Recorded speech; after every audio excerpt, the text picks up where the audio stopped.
Alrighty, then. Good morning, good evening, good afternoon, everyone. My name is Michael. I'm the Deadly Gamer. Welcome to Pathfinder, second edition, where we're doing a thing. We're doing a one-shot. Why are we doing a one-shot? Because my players had to be like, oh, family and Thanksgiving and stuff. No, I'm teasing. No, yes, it is Thanksgiving weekend for our friends in America, and so our players are not all here, and I didn't want to progress the Ruby Phoenix game without them, so we're taking a quick break and doing an extended one-shot, meaning we're actually going to be playing for a little longer today than we normally do, and this is a homebrew setting in my own homebrew world.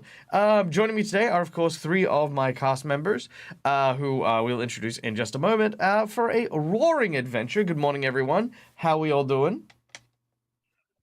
Good morning. Great, how are you? Good, excited for today's game. Awesome. I am super pumped as well. I can see that our friend Laura Bones is in chat. I can see that we've got Schooly Eye and Tony, OG Lava Kitten, a whole bunch of really, really cool and wonderful people. We hope that you guys are all having a wonderful and safe weekend. So, before we get started, I'm going to very quickly move my camera. There we go. And tell you guys a little bit about today's game. Now, guys, first of all, let's take a quick moment to thank our sponsors. We have sponsors. That's right. We do have sponsors because these guys help us look good. These guys help us keep the lights on here. And so we do take a quick moment to make sure that you guys know who we have to thank for that. And that is, of course, Hero Forge for the wonderful artworks you can see on the screen here. Aren't these amazing? Look at these guys. How cool is that? You can make these on Hero Forge if you go to heroforge.com. And not only that, you can also get them printed off as 3D models, both in color, or if you like to paint in primer, or even if you want to, if you're into that thing, 3D printing, because they can come as STLs. They also are available as 3D models for virtual tabletops, such as Tailspire and Tabletop Simulator, as well as a score of others. If you sign on to Premium, you can, like myself, use them for VTTs like Fantasy Grounds. See, look at that. You can make little tokens and stuff for them. Look at that. How cool is that? And yeah, it's actually really, really cool. And for a limited time, you can use the code LOOTDROP, LOOTDROP, in order to get 5% off your next purchase. This is over the Black Friday sale weekend, so I highly recommend, guys, yeah, go check out Hero Forge. Next up, of course, we have Sirenscape for the wonderful sounds you will hear throughout the course of the game. There'll be tons and tons of this being used for today. If you want your games to sound epic and awesome, not only are they available on like a digital platform for a soundboard, but also you can get it on your phone, so you can use it at your own game table. So there you go. And lastly, Fantasy Grounds for our VTT of choice, which helps me with all of my game prep and makes my life so much easier. So there you go. Yeah. All right, let's introduce our characters and the players that will be playing them. Starting with none other than the Orcish Rotgrim, we have being played by our dear friend Matt, a.k.a. All Things Fantasy, a.k.a. Wolven, a.k.a. this cool guy. What's up, buddy? Hey, not much. How about yourself? I'm doing super well. Tell us a little bit about Rotgrim. Of course. Now, Rotgrim is a full orc, a battle-weary orc, a aged warrior orc who's been out on a quest to find a cure for a plague that has besetted against his tribe. Indeed, some serious stuff there. And with any luck, they'll be able to bring back some form of hope to their tribe in a current dire situation, I guess. Next up, of course, we can see this very interesting looking and mysterious cat-like figure. We have, of course, Rune, who is being played by our dear friend and foremost friend, Sean, who is playing this character. Hi, Sean. Hello. Yeah, so Rune is a mysterious wanderer, catfolk bard, who is looking for the next adventure to write a song or a story about. And he stumbled across these two, and he insists that that these two will give him what he wants, even though they insist that they won't. And what might you want? What might you be? This is a one shot. You got to give everything. You can't. There's no secrets. There's no mysteries. We don't have time. He wants his next big song or poem that will make him notable. All right, so fame and fortune are the flavor of Rune. I love it. Yes. And last, but absolutely not least, playing the role of Guilfred is our dear friend and very talented woodworker, Avarian CA. Hey, everybody. Guilfred is an outcast from a school of magic who wanders the lands as a scoundrel and a smuggler, looking to lay hands on the tome he was accused of stealing from the school. He hopes that the realm he's wandering into now may lead to that discovery. Very cool. I love that. All right. So, guys, as always, there are a number of ways that we can interact with the game as we play. You guys, just from being here, are, of course, just doing us an amazing favor because we love having you guys here and interacting with chat because I do read chat and I do keep quite active with it. But in addition, you earn channel points. If you're a subscriber, you earn channel points at double the rate. But those channel points can be used to redeem insight bonuses. Divine Intervention causes me to re-roll. You can provide group inspirations. You can even summon NPCs and wandering monsters into the game. So yeah, channel points. Very, very good. Next up, of course, if you want to donate a little bit more directly and make sure that I eat over Thanksgiving weekend, guys, there's a bunch of stuff that you can get. For $5, you can award one of my players or myself a point. These are hero points and jinx points that can be used to stave off death, roll with advantage, or petition the GM for things that may not necessarily be in the game. For $10, I will draw from a random deck of plot twists. We will then immediately implement said plot twist to the best of my ability into the game. This can literally change the dynamic. Like there are things like betrayal, where all of a sudden, yep, the NPC that you were talking to, the really, really nice old farmer lady, is actually a deadly assassin. And now we do that. You know, like stuff happens. For $20, you can give someone the coveted golden 20, which is a natural 20. Because that's what you get. Just give people natural 20s. For $50. Hey, Rock Protector giving straight up. Group inspiration for everyone. So you guys all start with inspiration. Well done. For $50. Now, $50 is a hearty donation, and it's very appreciated. But we will increase the difficulty level of a person that the group is fighting, or provide them with a magical item of your choice. So you guys get to pick a magic item. You can even create a custom magic item, and we'll go straight into it. So there you go. Bob, I am not dead. I am mortally challenged. We know this. And if you've seen my sleep schedule, you will not argue with that. And lastly, we have a secret menu item. Now, the secret menu item is a $100 donation. This is huge. This is massive. So here is what the $100 donation attributes, right? And we only mentioned this at the start, which is why it's a secret. So only you guys will know this. The $100 secret menu item is an enforcer from the Mage's Tower that is hunting Guilfred will appear. This is what I'd like to say is an inappropriately scaled encounter. No matter where, no matter when, whoever donates for the secret menu item will get to decide when that NPC appears. And that is going to be a big, big element to it. So Guilfred is being hunted, and you guys are the hunters, as it were. Also, if this guy does appear,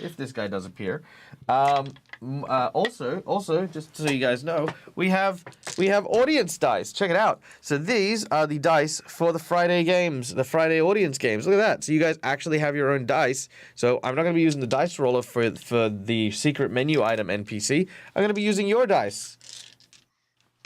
There you go. So that's kind of cool. I don't know why that scares me more.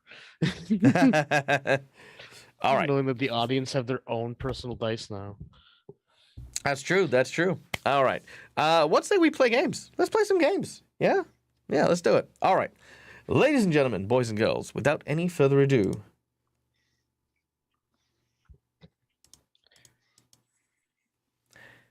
we find ourselves in a forest, along a slow-moving river, nestled between the mountains of the Ironbark Hills and the long stretches of the Mockingbear Plains. Three unassuming individuals sit by a camp, preparing for yet another day of travel. The camp is being packed away slowly, bit by bit, as the last embers of last night's campfire burn softly in the center of a small clearing. I'm going to ask each of you what your morning routine is. Please take a moment to describe your character and what that routine might be, starting with Guilfred. So, not being particularly good at being an early riser, even in school, I would begrudgingly roll out of bed, probably a little too close to the fire, knowing my luck. Sit down, make a cup of tea or coffee or whatever passes for morning go juice in the realm that I'm currently traveling in. Chew on some dried meat, and then check over my bow and my arrows, make sure everything is set for the day's travel, before packing up and finally kicking Rockgrim awake. Rockgrim, you awaken with a start as a swift, leathery boot kicks the side of your sleeping bag. Get up, old timer. Just, you should get more respect for your elders, young man. Rockgrim's gonna stand up, stretch leisurely. Right. You got your breakfast happening? Did you have something to eat? I did, yes. Good. There's some brown liquid, hot liquid on the fire. I won't swear if it's tea, dirt, or coffee. You can tell me later. Was Ren doing breakfast again, was he? He left it from last night. Yeah, sounds like him. All right. It'll give you energy. All right. Give me a sec. Just gotta wake up, do the wake up processes. Rockgrim's gonna do his stretches, stretch up, stretch down, left, right, that sort of thing. His usual wake up morning stuff. All right. As they emerge from their tent, they get a full view of Rockgrim's stretches. Ruin, describe your character and your morning routine. Well, when he wakes up, he will decide to grind up some beans, dried beans, and sprinkle them over some water. It helps keep your energy up. It starts off the day right. And while that's coming to a boil, he'll be just tuning his lute and making sure it sounds nice. Maybe humming a tune to himself that maybe he created, maybe he heard from somewhere else.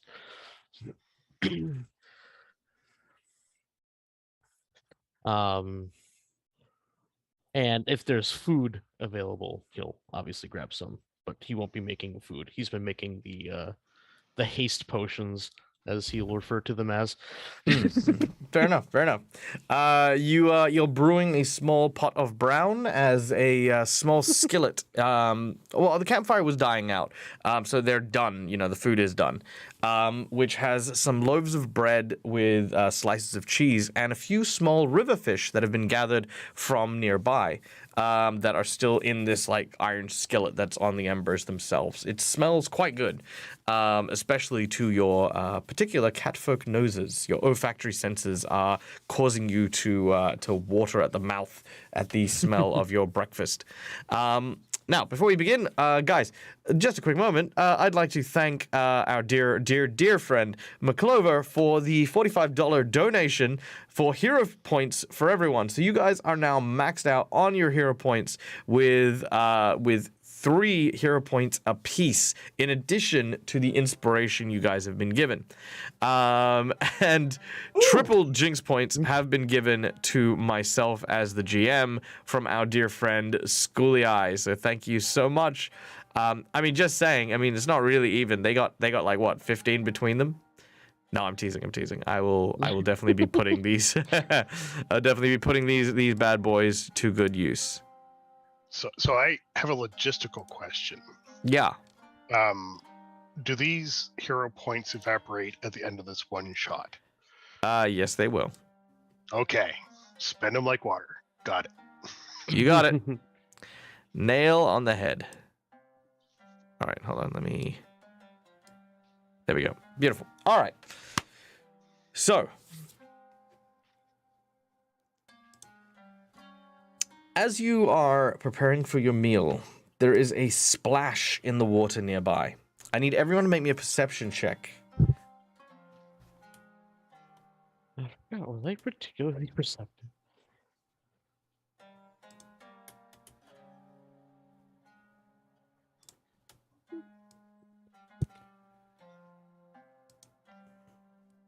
All right, we have a 24, a 27, and a 23. Oh, with only a 12. You guys are made aware of what looks to be a strange creature lurking in the water nearby your camp. As it does so, let's see, who got the lowest? Ruin, you got the lowest. Ruin, I need you to make me a will save. Oh.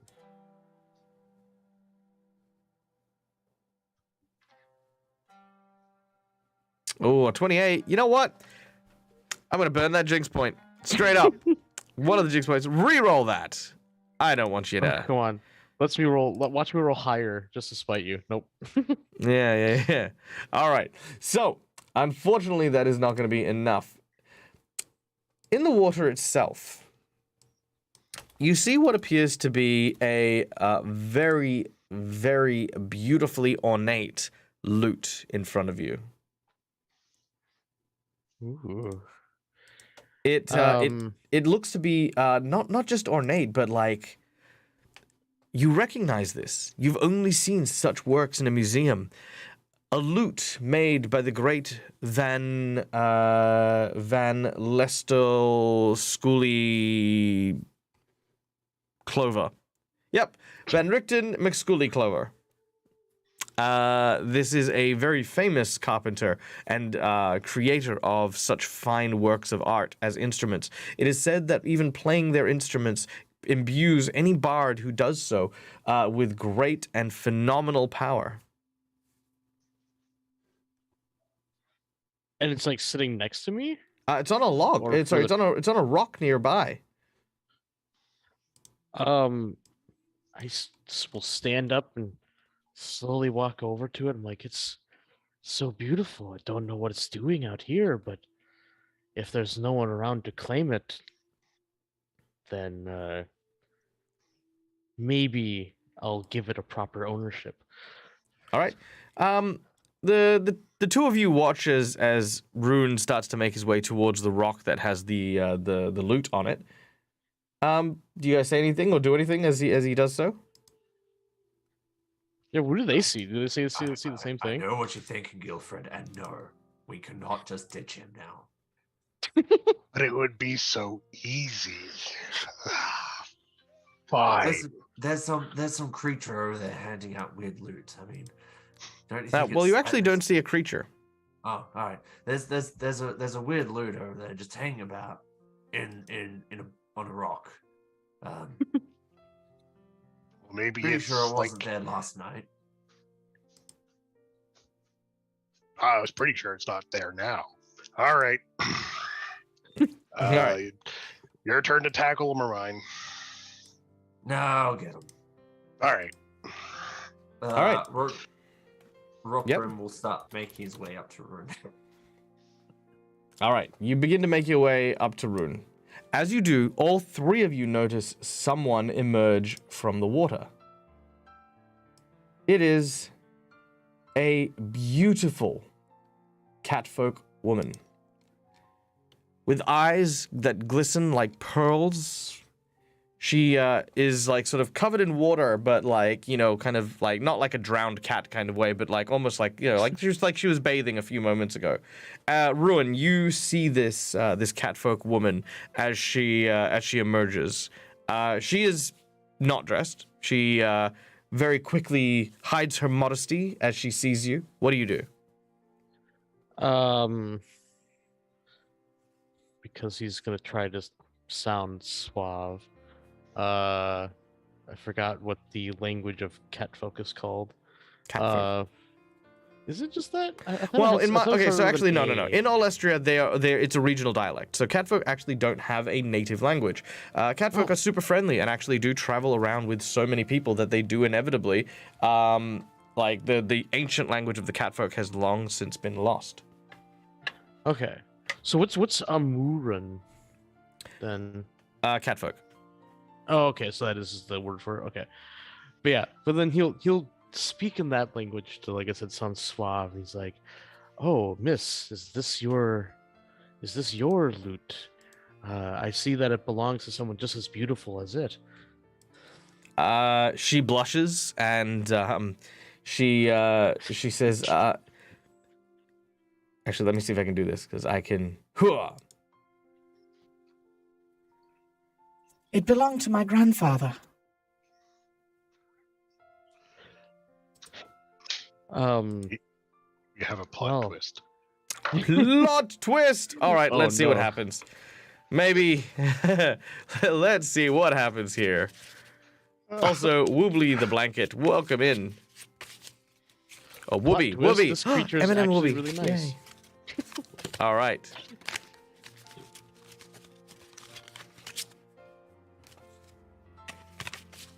All right. McClover, you get to pick 1, 2, 3. You've got plot twist, the plot twist, switch sides, or cause and effect. Take your pick, and that plot twist will happen immediately. So those choices again are plot twist, switch sides, and cause and effect. I like how one of the plot twist cards is literally just called plot twist. Because it's appropriate. Number 3, cause and effect. Okay, cause and effect. I like that.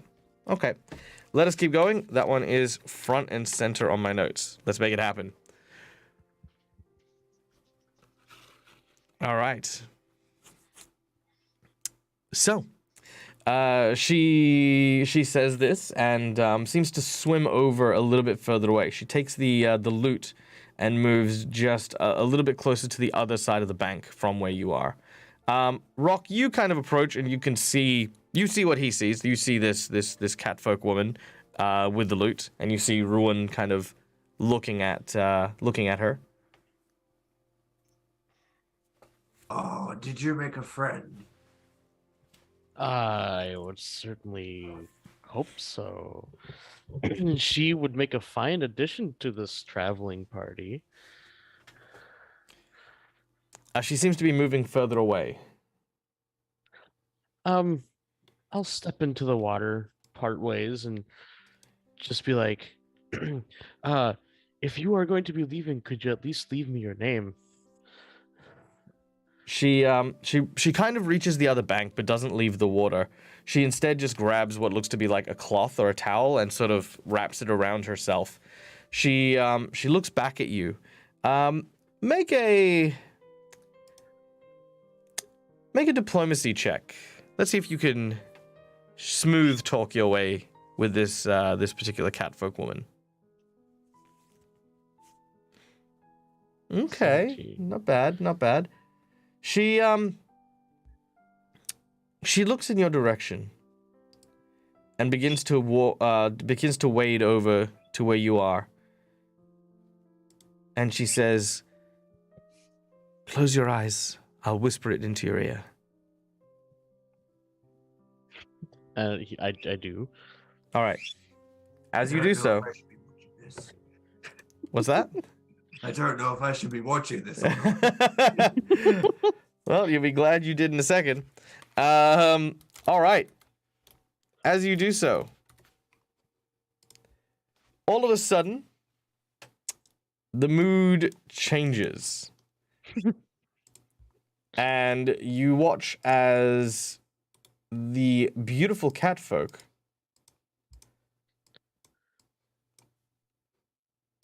transforms into a large horse. Specifically a horse covered with reeds. It has very nasty and angry looking eyes.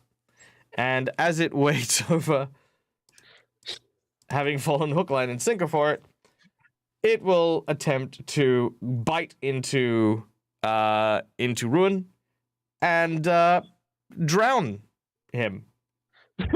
Roll initiative. I'm guessing perception.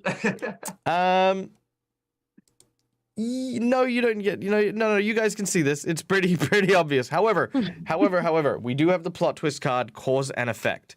Now, here's where the cause and effect stuff is going to come in.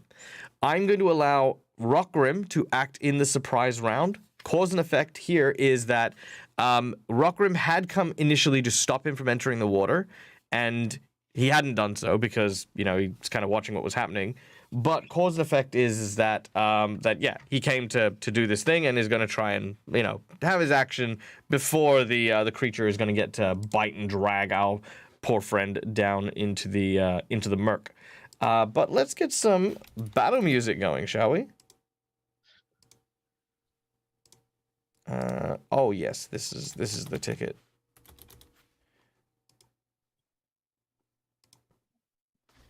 You know what they say about cats and curiosity, right? All right. Now, unfortunately, the Kelpie, as it is known, gets to go first. Oh yeah, I guess that is a Kelpie. Duh. So, the Kelpie turns and will bite with his first action. That is a 24 to hit. Ow. With 7 points of damage. You are grabbed. And with its next action, it is going to use a athletics check to attempt to drown you. What is your fortitude? What is your basic fortitude? Like it is 10, like a plus 10. Okay, cool. So the DC here is 20. Let's see if it can make a 20. Fortitude save, then, I'm assuming? No, you don't need to make a fort save. I have a DC. Oh, I see. All right. It does get a +2 because you are grappled. So unfortunately, that will drag you underwater. And it is going to... It's going to try and secure you underwater. So it's going to try and restrain you, as it were. So that's 32. Okay. The battle music is very quiet. Okay, hang on. Let me boost that up a bit. Just let me know if it's too loud. That's the important bit. All right. So... The Kelpie has dragged Ruin beneath the waves. All right, Rockgrim, you can act in the surprise round. What do you want to do? Rockgrim's gonna call out to Guilfred. I'm gonna need my big axe for this one. Did you bring your axe over here? No, he didn't bring his big axe. He just brought his 2 hatchets on his waist. Very well. So he's going to, take out one of his hatchets and dive into the water. All right. You place the hatchet in your mouth as you get ready to dive in. It is surprisingly deep in the center, but shallow near the middle. As you dive in, it is not difficult for you to see the roiling mass that is the Kelpie. So I'm going to say that's going to take you 1 action. You have 2 more remaining. I'm going to try to... Can Rockgrim try to hold on to maybe a piece of whatever the Kelpie is made of, like the seaweed or something, not to restrict it, but to hold on to it so he can follow the Kelpie down and use the Kelpie's Okay. Well, this is going to be the equivalent of a ride check, which in Pathfinder 2nd Edition is a survival check. So, let's see what it is. Right, survival. And what level is our group? Our group is level 6? No, 5. 5. Okay. So that means your DC is 24 is plenty. But let me just check. I don't know if it's for the rest of the players, but I do not have a map. Very well. I will share that. Okay. The DC for this level is 19 for the most part. So that's just so you guys know. Basic DC's 19. All right. There we go. Everyone should have the map now, yes? Yes. Good. All right. Yes, so with the 19, with the 24, you managed to grab on, and yes, you are now clung to the tangled mess that is the creature's back. You have one last action. I'm gonna hatchet it in its back. All right, make your attack as you swing the hatchet into the water. Now, keeping in mind, just before you do, I need to give you the entangled condition. Yep. Because you are underwater. Yep. That's fine.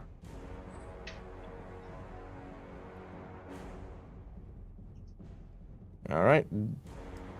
Now the entangled condition just applies to him being underwater, not being wrapped up in the sea. Correct. Yep. It's just underwater. The easiest shortcut to like dealing with underwater penalties. Yep. All right. What do you? So make your attack as you hack it into it. Unfortunately, a miss. As you swing at it, you cleave mostly just the foliage attached to it. All right. Because this was the surprise round, we now return back to the top where the Kelpie is going to make their move. They move to a deeper part of the water and maintain the grapple on Ruin. So let's go with there and there. Okay, boom. Let's see. Yep, it is maintained. Now let's see. Drowning rules. You can hold your breath for a number of rounds equal to 5 plus your constitution modifier, reducing your remaining air by 1 round at the end of your turn, or by 2 rounds if you're attacked or casting a spell. You lose 1 round each time you are critically hit or critically fail against the damaging effect. If you speak or use components, you lose all of your remaining air. When you run out of air, you then fall unconscious and start suffocating. You cannot recover from being unconscious unless you attempt a DC 20 fort save at the end of your turn. On a failure, however, you take 1d10 damage, and on a crit failure, you die. On each check subsequent after the first, the DC increases by 5, and the damage increases by 1d10, accumulating until your air is restored. Okay, that's pretty deadly. So, we have Divine Intervention from McClover. So you get another athletics check. Let's see if this helps. Yay. Oh, it does not. Sadly, but thank you, McClover. It's the exact same roll. All right. This is going to be one of those games again. Yeah, it could be. It always leans into one of these games. All right. So you are being held underwater. So let's go with... So what is your constitution, by the way? My constitution modifier is +3. All right, so you can hold your breath for 8 rounds.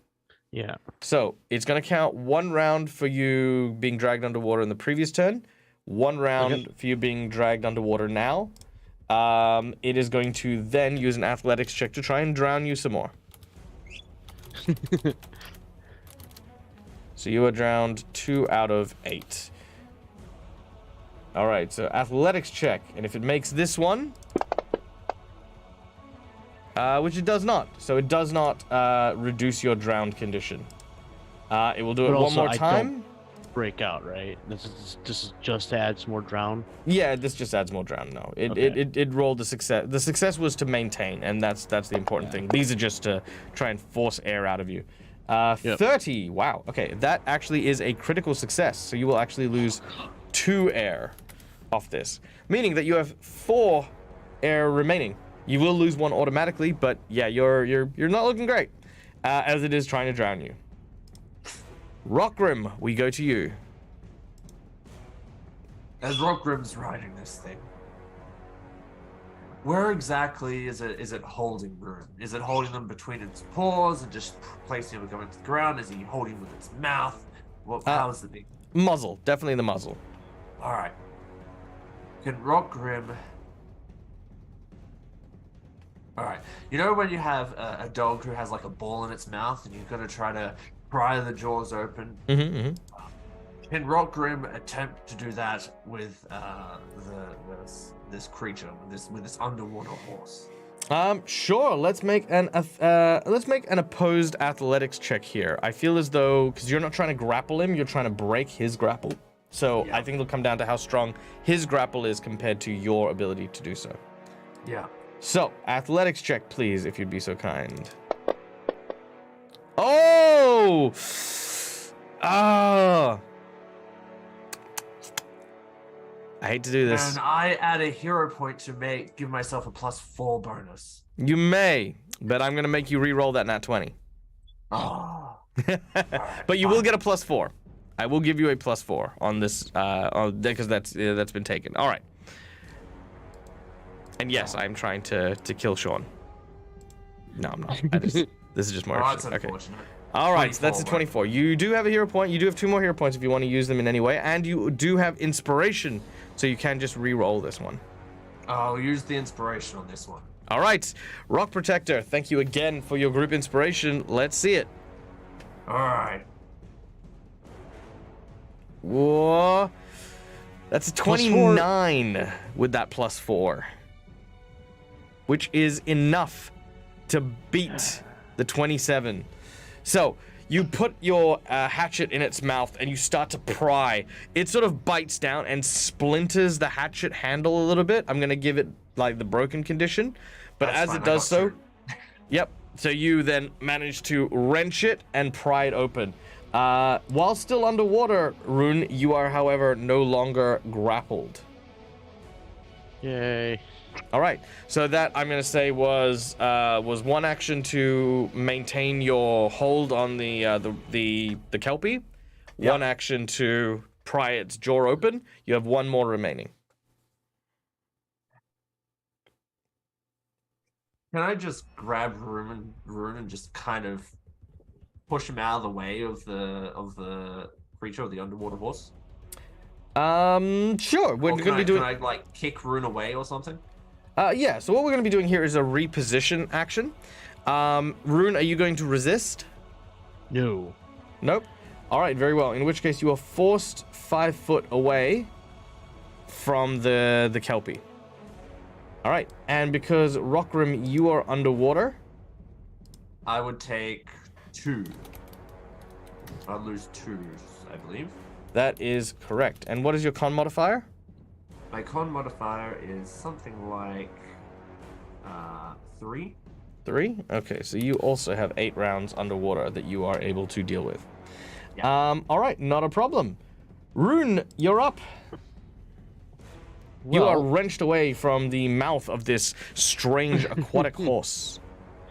The rocks right above me are not too far out of the water, right? Like you can crawl up them. Yes, but they are slippery and slimy. Hmm. How nasty does this thing look? Yeah, I'm gonna try to crawl up onto the top rock. All right, assuming I don't- athletics check as you are trying to climb up the rock. It is very slippery because, of course, these are river rocks and they're covered with moss and lichen and the Oh, like. yeah. All right, I've easy, hurt myself easy, many easy, times easy. in real life. Yeah, no, easy. You climb up and you scramble. You pull yourself out of the water, and with a deep inhale, you Yeah. breathe fresh air. Oh, I just realized this could maybe be. So this thing's underwater. Could it still hear me? Maybe. Okay, because I am going to insult it, which should hopefully also make it sad and take damage. I'm All right, let's do it. gonna use biting words. Biting words. Nice. Well, tell me what you do. I'm assuming that hits. 29. I will So hit. It takes 2d6 sonic damage. As I. Wow, not much. Okay. But still. Is Rune within 20 feet or so from me, from Guilford? He is also. He's 30 feet 30 away. feet. Okay. No, never mind. All right. Very well. Thank you. You're welcome. Oh, and that was my turn. Because I moved and then did the spell. All right, not a worry. Which then brings us to Guilfred. Guilford's going to start off by sighing. It was supposed to be such a good, pleasant morning. I'll pick up Warkbrim's axe, shoulder it, and head over to the shoreline. You say shoulder it, but look at the size of that axe. You're just like... Oh, so you're just dragging it behind you? Dragging it. Making sure, I like them, so it's not edge first. It's flat first, Gotta get over to the shoreline. I can just see the, basically. Yeah, toss it in. There's no dramas there. That is going to take you 2 actions. One to drag the heavy thing. One to retrieve the heavy thing and move as your second action, and then free action to drop it in. You have 1 more action remaining. Can I visually see it? Yeah, sure. It's very difficult to see because its back is kind of covered in the same kind of undergrowth that you'd see under the river.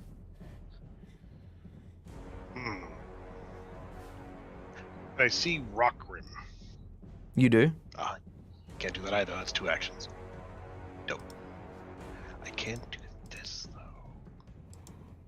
It's kind of a waste. So, is it considered under concealment or cover from me? Concealment. Okay, so I'm going to use Shooting Star. I let loose a projectile that flies true and leaves a blazing trail of a meteor behind it. Ooh, nice. An attack, which is just my base attack against it. That'll hit. 32. Oh, did you? No, you need to roll it on the actual model. Oh, okay. Uno momento, s'il vous plaît.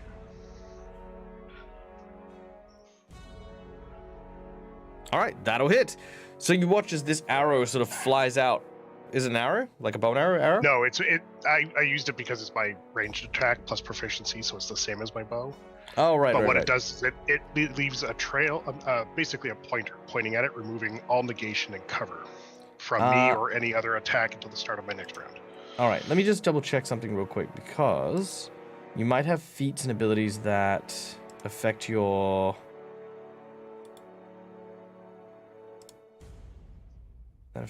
stuff. No? Oh, yeah, it just doesn't list it. Wait, did you add your spells manually? No, you didn't. You dragged and dropped them.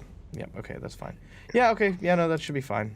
Your ranged attack value is +4, however. Oh, because it doesn't take my range proficiency. Correct. Right, so it would just be...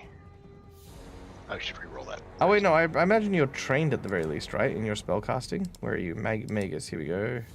Magus, you are... Yeah, no, here we go. There's your spell roll there. It's a +10. Oh, okay.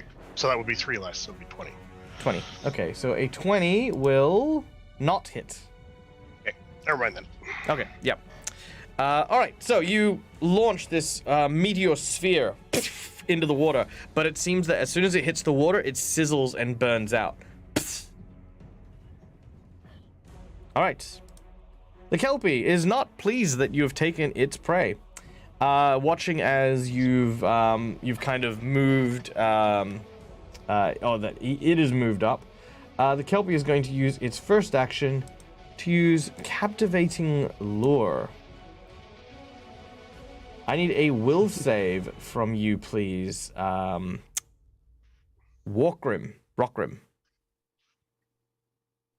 Rockrim is good at will saves. It's now trying to seduce the old man orc. He's great at will saves. Great at will saves. All right, well, with a critical fail here, you do not consider the water a danger. The water is breathable. It is perfectly fine. You do not need to leave at any point in time. No, Rockrim's stronger than water. Yeah, pretty much. Yeah, you can use your hero point if you want to re-roll that.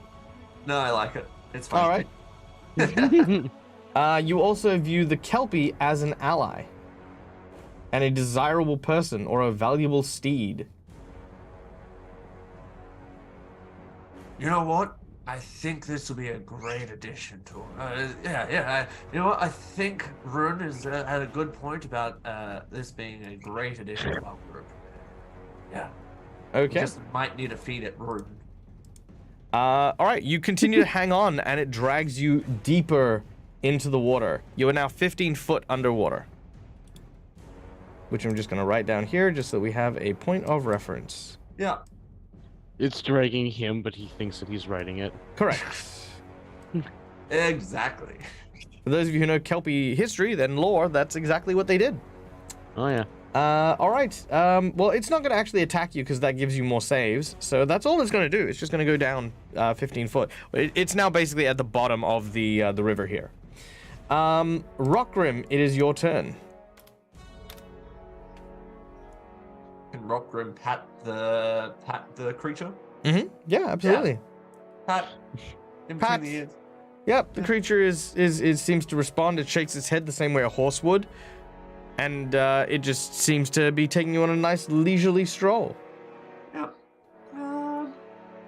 Well, I think that's pretty much it. Whoa, wait a second. Yeah. Would Rockgrim have be aware that this thing is hungry and it was going to try to eat Rune? Yeah, I could say that it's got that maybe impression. Like Rockgrim's a pretty basic individual. And there's 3 instincts that everything has, which is surviving, eating, and the other thing. Yeah. It definitely seemed like maybe it had a chance to do the other thing, but it chose to bite him and drag him instead. So maybe hungry is kind of what you're imagining. Can Rockgrim just start taking in his pack? Would probably have an assortment of pies and pastries. Can you just kind of bring some out and put it up? Sure. You open your pouch and it floods immediately. Some of the pastries are, basically most everything here is ruined, but you drag a bit of pastry out and place it in front of it. It'll eat the pastry. Yeah. All right. That's about as much as I can do. Beautiful.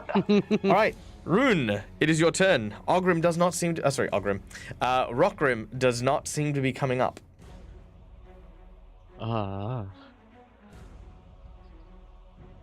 That's a problem.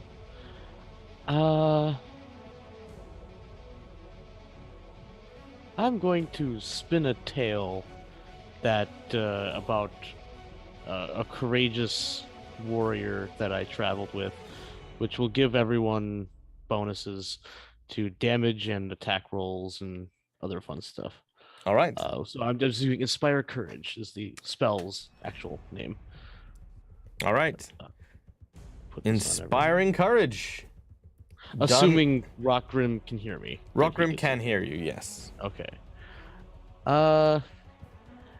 And I point down there. I'm like, Guilfred, you might need to go down there and help him. Guilfred, do you respond? Well, there's one problem with that. I can't swim. Love that. All right. Ooh. Okay. With that revelation, what do the two of you do? I'm gonna give you guys a conjoined action here. Oh, also, I'm gonna get down off that rock. So you get off the rock? Sweet. Yeah. I Not know a that I'll problem. probably be penalized for being up there at some point. So Sure, not a problem. You climb off the rock and you are on the shore now. yeah. Rune, can you swim? I can, but I don't think I can overpower such a creature. Well. Well, the trick is not to overpower the creature, but to lure it instead with things that it desires. It desires pain and suffering. Who said that? Looking around, you try to seek where the voice comes from. Please make a perception check.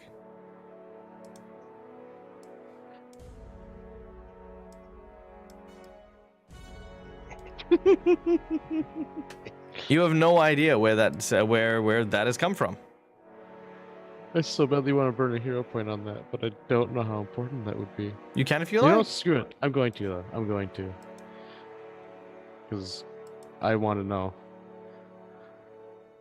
Still don't really have an Yeah, idea. not It seems to be much better. seems to be coming from everywhere.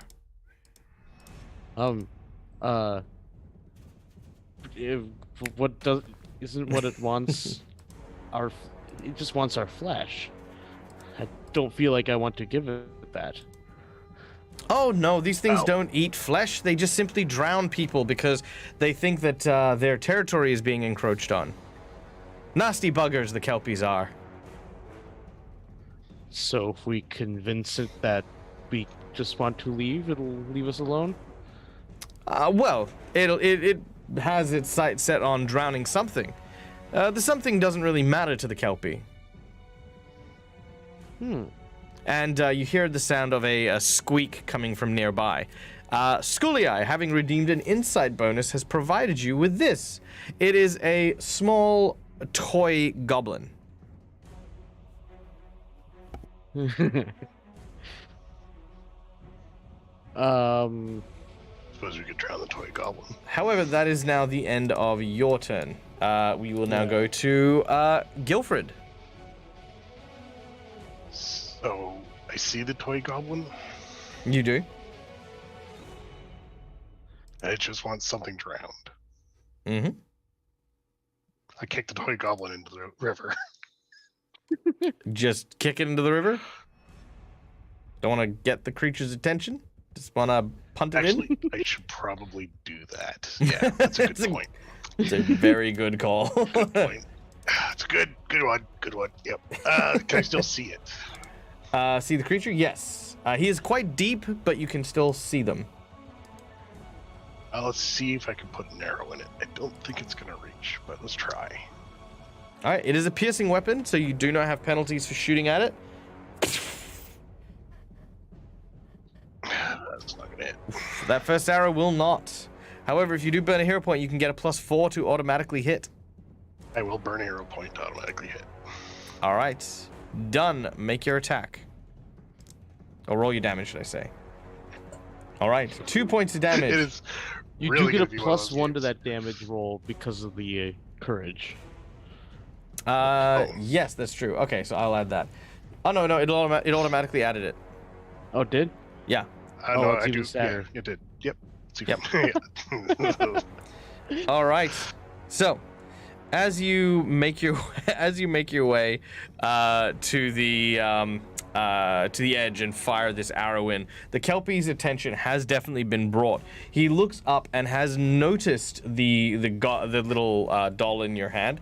If you're gonna put it in, then it can kind of see from you can imagine the river, right? From underneath and looking up, it can see the silhouette of something looking like it's swimming, and very importantly, it is kind of enraged by that. So there you go. All right. Well, Rune, it appears I've made it angry. That was the intention, was it not? Let's hope so. Okay. That was 2 actions, and 3 was the move. Yeah, okay.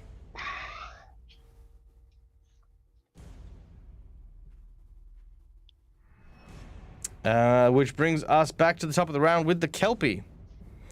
All right, the Kelpie knows that you're currently hanging on to it, but is curious about this other creature that happens to be there. It starts to move slowly up, not so high that you can just like jump out of the water, but it is moving closer. You are now only 5 foot away from the surface of the water. All right, as it swims back up towards the goblin, but that is all it does. Rockrim, you gain another drowning, but you feel the uncertainty and unease in your new Kelpie friend. I don't care about the water, do I? Mm-mm. No regard. Rockerin's gonna speak aloud. All right, this brings you straight to 0. Yep. So let's see. If you speak, casting a spell, blah blah blah, you lose all your remaining air. When you run Yeah. out of air, you fall unconscious and start suffocating. You cannot recover from being unconscious and must attempt a DC 20 fort save at the end of each of your turns. Okay, so I'm going to say you will get your word out before you fall unconscious. Yeah.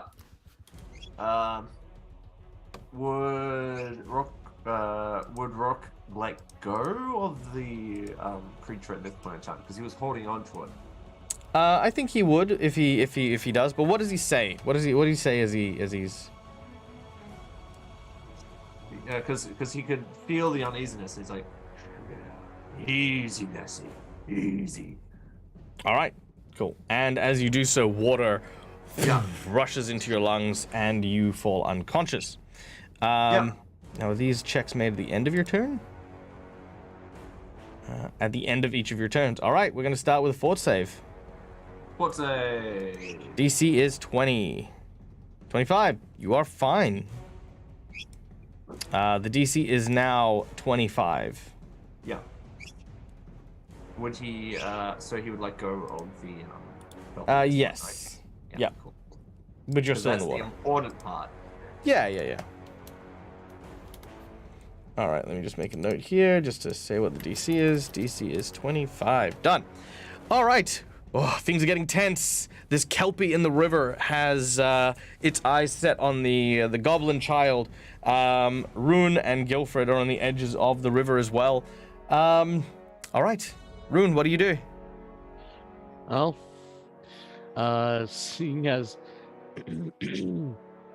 seeing as I feel like it already succeeded in drowning Workroom, I should probably go in there and assist in pulling him out. All right, you walk next to the Kelpie. I will do my best to kind of like wrap my arms underneath Workroom's like armpits and try to drag him onto shore as All well as I right. can. The creature will bite you. Oh, makes sense. All right, it Ow. will do so. It has got hold of your leg. You take only 10 damage, but it now has you firmly in its grip. What do you do? Should have probably waited for the goblin toy to be thrown in. No, the goblin throw was turned in. It No, hadn't it is. attacked it yet, Oh, yeah. but it was yeah, very probably should've- agitated. Yeah. Oh, actually, you know what? Uh, You know what? Before you go in, let's do this properly. Your character has a chance at an insight bonus, so let's make a perception check to see if you can figure out, you know, that you can kind of sense what its intention is. Okay. Okay, I'll say that you can if you want to. You don't have to have entered. You can if you'd like, but you can tell that with its eyes on the goblin, it's about to attack. Like it's Yeah. readying an action to attack in a second. Yeah. So I think then I'll wait until it does that, and then I'll try pulling Workrim out. okay. So you're gonna ready an action to go in and grab Rockrim when it does that. All right, sweet. Yep. Guilfred, what about you? So I'm gonna keep haranguing the creature, I think. Shooting it from this point will draw its attention to you. That's not a terrible thing, I suppose. Well, it might be actually. Oh, Yeah, because the attention right now is on the toy, so we want to Mm. keep it on the toy. so if Guilfred shoots the toy to send it skittering across the water, would that draw it away from the situation? Yeah, likely. I will try to do that. All right. Um, Make a bluff check for this one, or a deception check, should I say? I'm not gonna say it's gonna. Yeah, you're definitely gonna hit the toy. That's not an issue. It's whether or not you. Yes, you do. 28. All right. I don't think he is gonna make that. He is gonna try his perception check to see if he can see through your deception. Oh. There's a moment of hesitation as the arrow strikes the goblin and the goblin starts to skit across the water. But then the Kelpie chases after it. And you are out of initiative. Rockgrim, you are dragged out of the water and onto the deck as Rune sort of stands over you. All right. Let's get Rune? another fort save super quick.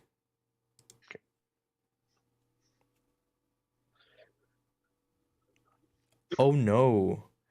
That is a critical failure. Oh, jeez. Can Which- I use a hero point to reroll, please? You may. Yeah, you just die. Yeah, right just then and straight up there. died. Slightly better. Slightly better. All right, you needed a 25, which you didn't get, but you do take 1d10 points of damage. Which is 7. You take 7 points of damage.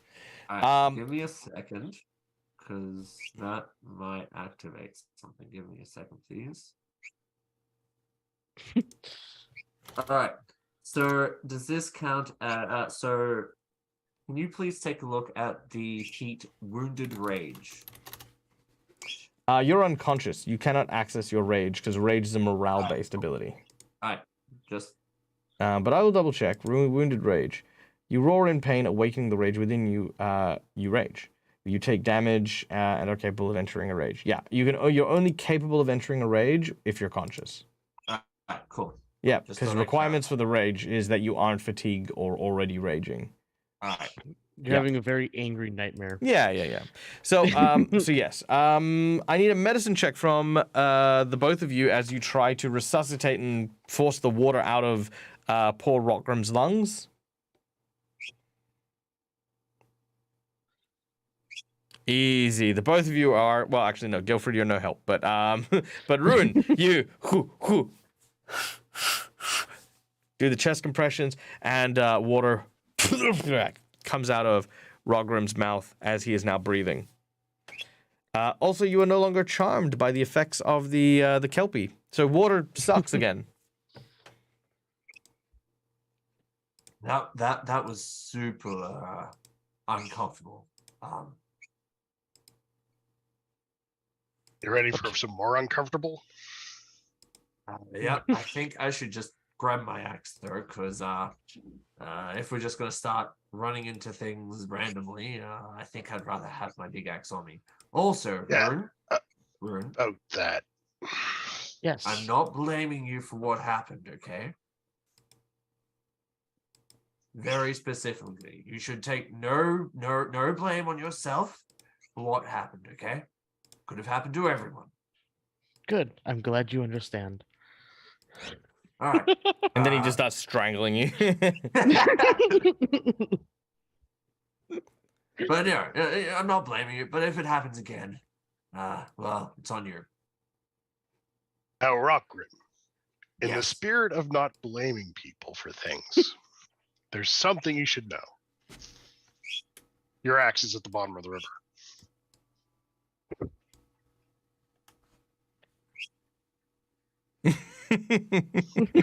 Rockroom's gonna look down at the river, and there's gonna be like a moment of silence, and he's like, "Hey, Ruin, remember how I saved you from a kelpie?" Oh yes, I do remember that. That was not very long ago, was it? No, not at all. You know what would be a great payment for that? What would that be? Grab my axe. It's okay. I'll tie a rope around you. It'll be fine. The three of you look into the river and can see the axe glinting at the bottom. It is 15 foot deep down, and you no longer see the Kelpie. Realizing that one of the reasons why you couldn't in the first place was because of the foliage on the Kelpie's back, which prevented people from seeing it. It may already still be down there, waiting, lurking for one of you. Yeah, I'll tie a rope around you.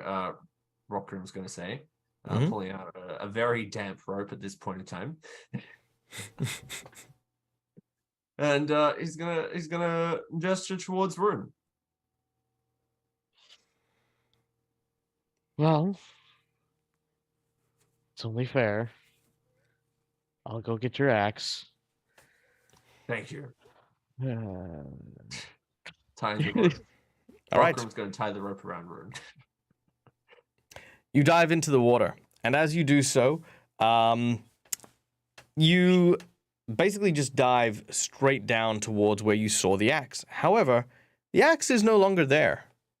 uh, Instead, the axe is actually on the bank here, having washed up as you jump in. Hmm. Both Guilford and Rockrim see it. Rockrim, I'm beginning to dislike this river. Oh my. And no, we can't just leave him in there. On an unrelated note, why are there pastries floating in the river? Those were my snacks. I thought the Kelpie was hungry. What else do you do to a hungry friend? You give him food, yeah? You pull up the wet cat, I'll go get your sharp tree cutter. Thank you. All right. We'll pull Rune out. All right. It's not difficult to pull Rune out, and going over and getting the axe. As you pick it up, you hear the voice yet again say, "My, that was lucky. Seems like fortune has both swings and roundabouts when it comes to the three of you." It does indeed, narrator. Oh, yes, of course. Allow me to introduce myself properly. And you watch as... Let me see if I can do this. Hold on. Okay. Dag powers activate. Form of some random guy. Ice menorah. Form of an ice menorah. All right, I can do this. Huh, and then... Huh, and then... All right, here we go, and... Did that work? Oh no, it's another bard. All right, I don't know if that worked. It may have worked. Who knows? Have to double check that later. But yes, you see... I apologize. I can't resist this. This is totally out of character, but I just want to name this NPC Weird Al Yankovic. Moving on. Done. Renamed Yankovic. Hey, you zany, wacky, nutty funsters! Listen! No. I can't do a Weird Al voice. All right. He says, yeah, you've either got to be the luckiest or the unluckiest people I've ever seen in this part of the woods. I've heard that from a few people now that I've traveled. Yeah, well, if you've heard it a few times, then it must be true. Allow me to introduce myself. My name is Yankovic. I'm a traveling minstrel, a bard, if you will. And I've spent most of my time in this forest. It's brought me nothing but inspiration. The sweet waters and the crisp air are good for the soul and for writing. I was just thinking to myself the other day that it's been a while since I've written a tragedy, and would my good fortunes be upon me, the three of you, just almost as if playing out the perfect screenplay, a tale of heroism and bravery against a underwater creature. The romance at the beginning when it became the cat person, it has everything. It's exactly what I needed to compose my next masterpiece. We don't need pause. someone writing a story about this. There will already be a masterpiece composed. It doesn't need to be by your hands. Guilford will pause, slowly look at Rockrim and go, I don't know how, but this is your fault. And I'll go back and start packing up camp. All right. You go to start packing up camp. As you do so, the bard seems to be a little bit, kind of like, oh, sorry, I didn't mean to get in your way. I only wanted to help because, the story needed a happy ending after all. I don't know. I'm not really one for blood and gore and guts and all that.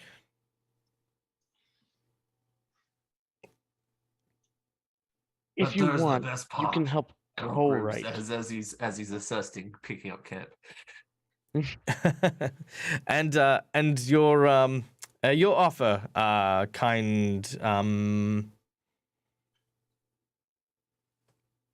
Nope, that's okay. I've never heard of you. He says, looking at Rune, because Rune's making a thing. He says, "I don't. Unfortunately, I don't share credit with others. My work is my own. I am my own muse." Well, then, I appreciate the advice you have given us to solve our situation with the Kelpie, Oh, it but was we my. don't need your services any further.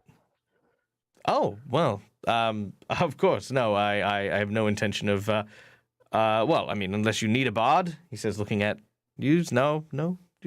Okay, that's fine. No, I was just simply in the area when you happened upon where I was, which again, great fortune. In fact, I've felt nothing but great fortune since being in this valley. Perhaps maybe your luck will turn at some point. Well, if there's nothing further, then I'm going to head into town. There's a small village not too far from here. It is called. Damn it, I had the name before. Elaine. Yes, the village of Elaine, just down the river, further up. I'll be there for a few days. If you want to hear how your story's coming along, be sure to pop by. Sounds like a wonderful idea. Maybe when we get there, I can show you the masterpieces I've already created that would probably surely outclass most other musicians. Oh, wonderful! I would love to hear something. He seems somewhat earnest, but at the same time almost cutting in his words as he says this. We both are being really well passive aggressive to each other. Oh, he's not. He's being egotistical. So for him, it's narcissism. He's like, I've never heard of you before. It's not like a dig. It was more of a, I genuinely don't know you because you're not my reflection. Which, you've met the type before. They're insufferable, but yeah. And unless there's anything further, he will away into the forest. Next time I see him, there's going to be a loot-shaped dent in his forehead. As Guilfred and Rockrim are packing up the camp, I mutter under my breath about wizard duels, professors. Just can't get away from it.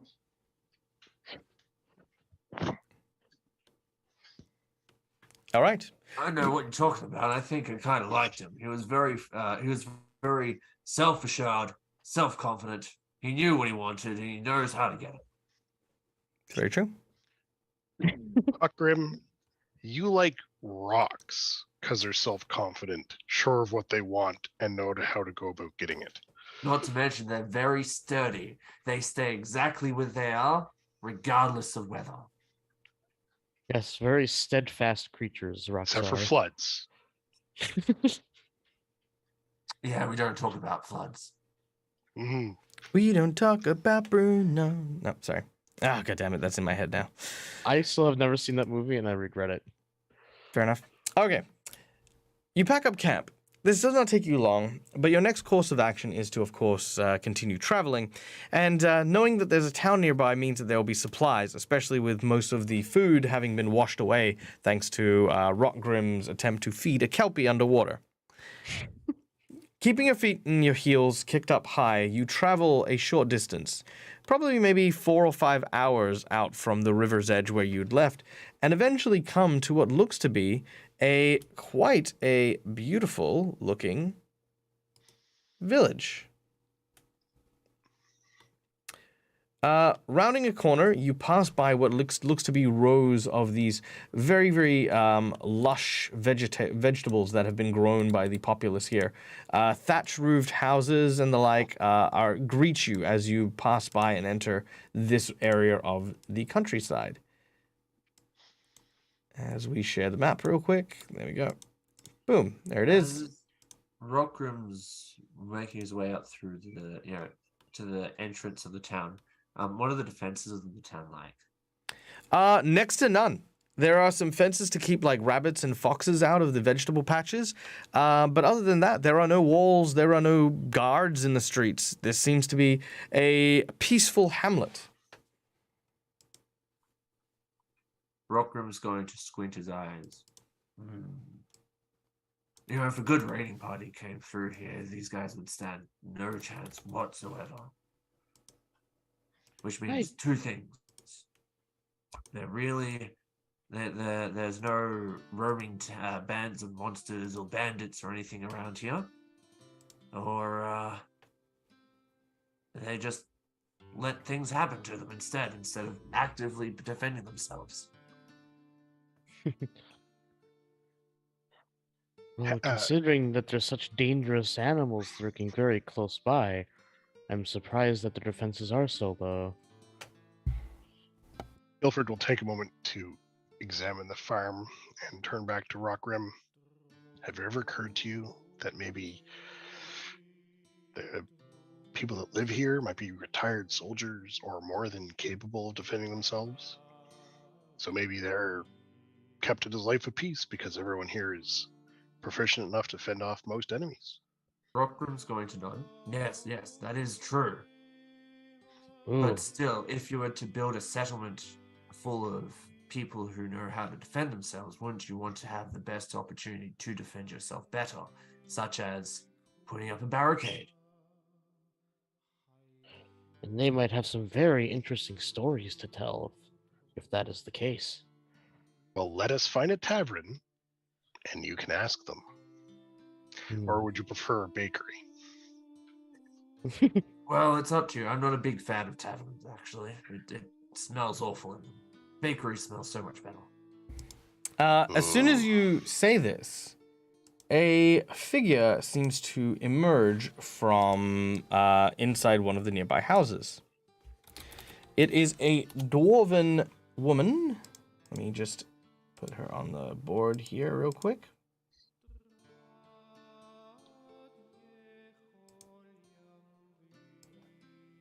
All right, there she is. Who walks out with what looks to be a tray filled with fresh pastries. There are some apple pies as well as pecan nuts, and they seem to be fresh out of the oven as this woman walks past. She says, "Oh, travelers from outside, welcome to the town of Elaine. Have you been traveling long?" Have we? You've been traveling a few days in the wilderness, yeah. Okay. Oh, Long enough to yeah. be weary. Oh, well, here, try some of these. They'll put some energy in your step and maybe calm those weary bones of yours. She hands each of you a fresh pastry. This pastry is so fresh, Rockgrim, as soon as you touch it, the pastry starts to flake off and it's still warm. Oh, this is nice. Huh. That's such a fun coincidence. We were just about to find the bakery that you're from. Oh, well, of course. The bakery here is the White Stag Bakery, and I am, of course, Lady White Stag, and my husband is the owner of the mill. And if you ever need more, please stop by and make yourself comfortable and at home. No one's happier than they are here in Erin. Have a blessed day. Was she holding like a tray of baked goods? She was, and she offered you as many as you could carry. Cool. Rockgrim will probably just go, "Oh, I'll just take one more. Maybe another." She puts a few more on your plate and she says, "Oh, these were for just the workers. We've got 6 or 7 of these, and you look like hardy boys. Yeah, take as many as you can carry." And then she hands you pretty much most of the tray of what you can carry, before nodding, smiling warmly, and heading back into the bakehouse. What a proper warm greeting this town has given us. That's her teeth on edge, doesn't it? With a mouthful of pastry. This is pretty good. That's pretty Yes, good. some places can be nice and be genuine about it. Not everything is an ambush laying in wait. As you make your way into the town itself, you pass by the various fields of vegetables and the like, and can see a number of different people working the fields. You can see humans, half-orcs, gnomes, dwarves, halflings, and the like. And eventually, past the little gardens, you can see there is a small bridge crossing the river that you had camped at. As Guilford walks towards the bridge, I instinctively pull out 2 silver and kind of rub it between the fingers of my hand. Yep, and I'll pull out a small little notebook and start jotting down, things that I've been noticing, sights, smells, whatever I might be able to incorporate into a story or song later. Just jotting down details. All right. You begin to jot down details as you guys approach. You guys are free to move around the map and the board if you'd like, and explore the town. You can see that there is a small tavern at the center of town called the Staggering Mimic.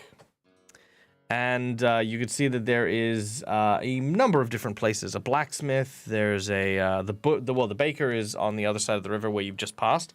But you can also see that there is a sort of like a small fishing house as well, where they gather stuff from the rivers. I might go check out the tavern, see what kind of tavern fare they've got. All right. Even though I know for sure that the bard is probably there, but... Is this town big enough to have a library or a temple? Neither, but there is likely a small shrine somewhere in town, which, of course, make a diplomacy check as you ask around town.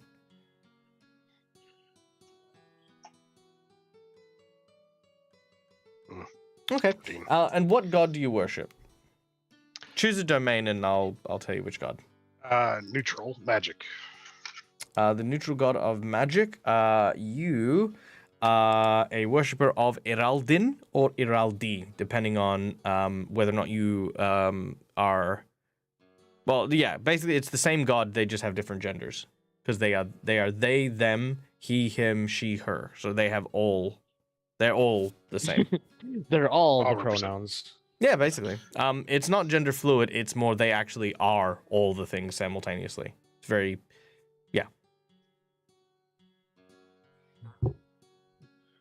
Yeah, I will. I'll make my way to the shrine then. Guilford will make his way to the shrine to put in a tithe to. Well, your choice. Iraldin or Iraldi? Iraldin. Iraldin. Okay. As you make your way into town, the small shrine appears to be very, very humble.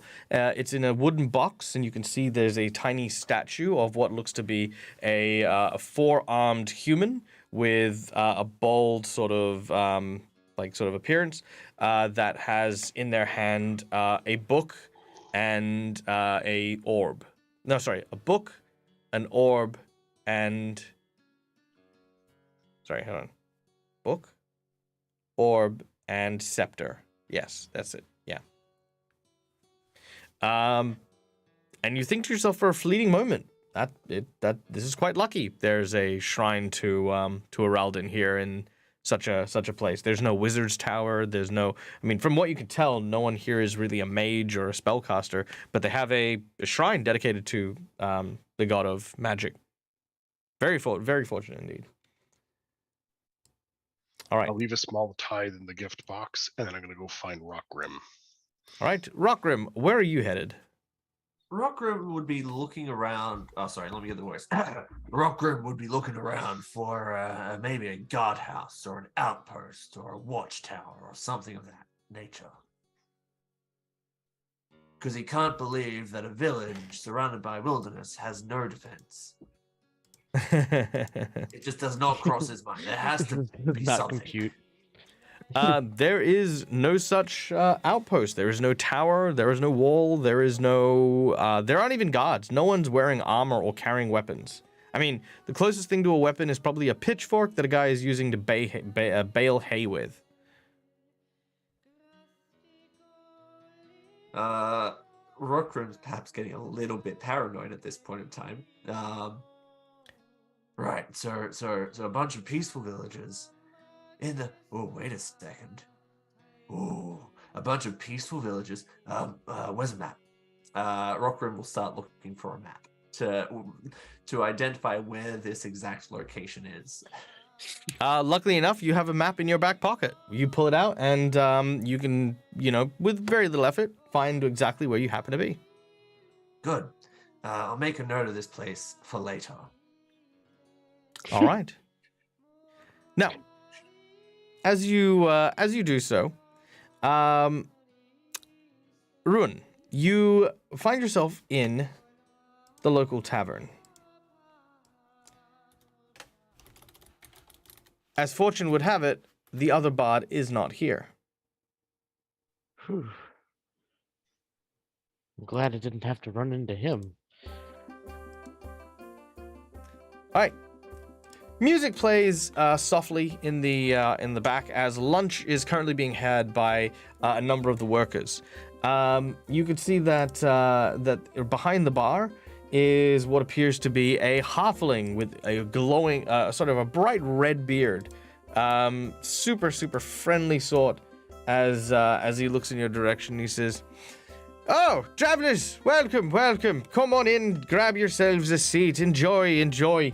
What can I get for you? Wait, let me guess. You'd like the finest pint of the House Honeymead." I have not tried any local honey mead before, so I would gladly like to try that. Ah, well, if you want, I've got a special treat for you, my catfolk friend.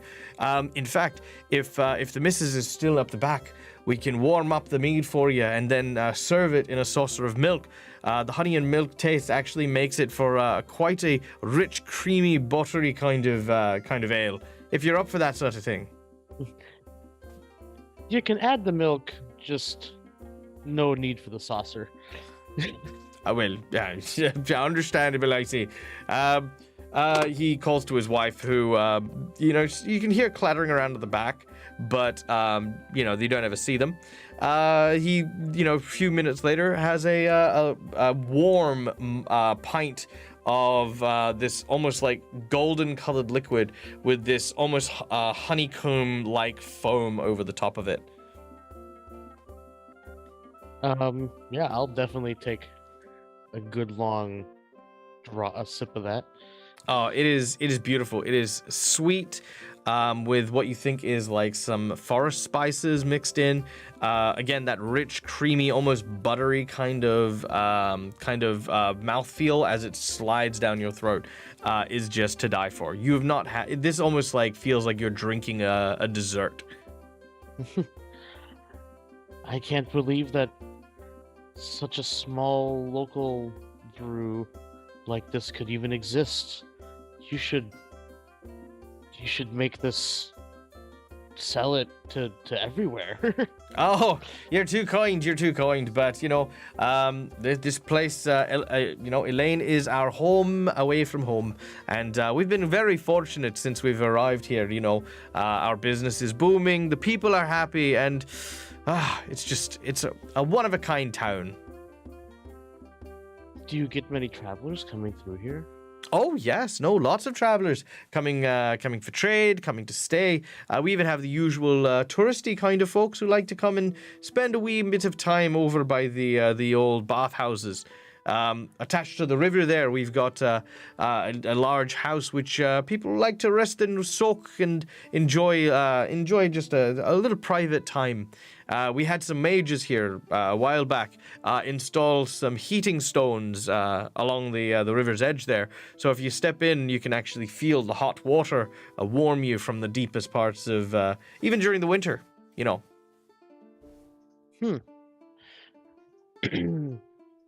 Man, this village is unlike any that I've been to. Everyone's been so polite and friendly and with great service. I feel like many a song could be written about this place. Well, I mean, many songs probably could be. And maybe they should. And then I pulled up my notebook again and start writing things down. He smiles and puts beside you a side of like banana chips, just little by the side there. All right. I grew up with these in the jungle. How fortunate that he happens to have some. Yeah. All right, Guilfred. As you are finished with the shrine, you can see Rockgrim making notes. You can kind of see he's like kind of like twisting around, looking at things, then jotting some notes down on his map. This is where you catch him kind of doing stuff. Rockgrim, need you to do me a favor. Yeah, boss? The shrine. Testing the theory. Seems darn unlikely a town this big, no mages guild, no school, no local sages, has a temple to a particular deity. So I need you to go to the shrine, just down there, point to him where it is, and go tithe to your deities, and I'll meet you back at the tavern. There's something odd here. The tavern. Yeah, right. Yes. I guess I can do that. I know you don't like the tavern, but just humor me on this one. All right. All right. All I'll right. meet you there. You make your way over to the shrine. As you do so, you see a small wooden box, and within it you see a shrine to the god of magic. It's a four-armed librarian kind of thing. You've seen it before. It's one of the major gods and the like. You look around, however, and shortly after, what is the god that you look for, or who do you worship? I mean, Rockroom will worship like a god of strength. Strength. And... All right, that would be Atrax, the god of conquerors. Yeah, that tracks. This is the depiction of Atrax as a statue. Is basically literally a statue with a melted. It's basically his statue, which is a paladin kind of knight with like pointy armor and the like, and a big sword in their hand, but always partially melted.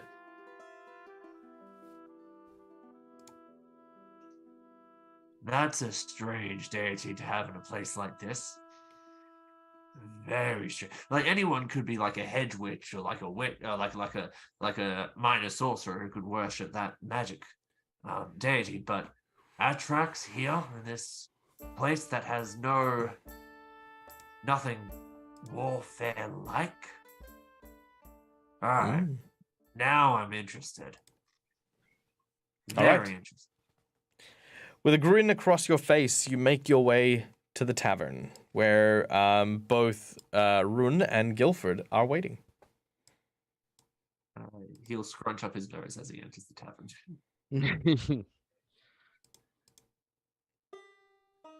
All right. You scrunch up your nose, but as soon as you enter, you can see that this halfling with like bright red hair is walking past and says, "Sorry, it's just the lunch rush. Grab yourself a seat and don't worry. We'll be with you in a minute." And he seems to be walking past with what looks to be razor fen boar meat. The meat is sweet and tough, and prepared properly is actually quite succulent, because the razor fen boars, who normally have quills like a porcupine, feast on the large chestnuts that grow in the blighted valleys of the craglands.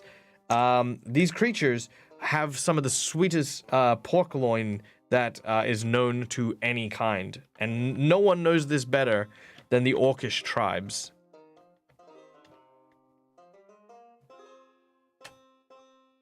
Colony green. All right. It doesn't smell too bad in here. Where did you Rockroom's gonna once they sit down, he's going to ask a server where they got their hands on such delicacies. As you do so, you see there's only one person working, and that's the halfling, and he walks up and he says, the delicacies? What do you mean, sir? The boar. Oh, the boar. Oh, well, fresh shipment came in this morning. We have a trader who comes by every single day with the needs for the day, and it's a bit tricky. Some of the stuff he brings is a bit exotic, but it's always good food, and we always change the menu up. Keep it lively here in town. Right. Who's this trader by any chance? Oh, trader. Well, he seems to be kind of nervous talking about it. He's like, he's a special sort. Let's just say that. He's a friend. His name is Jared. Yes, Jared. Yeah, that's it. Good old Jared. Jared, huh? Jared. Yep. Yes? You sure it's Jared? He says he's sure it's Jared. All right. And has Jared made his delivery today? Well, no, he was supposed to be coming a little later, but we don't imagine he'd be too much longer now. Okay. Good. I'd like to meet this Jared. As soon as you say this, I need everyone to make me perception checks. All right.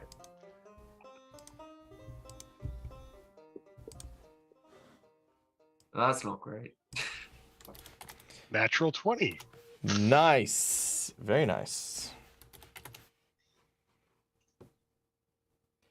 All right. Your meal is interrupted.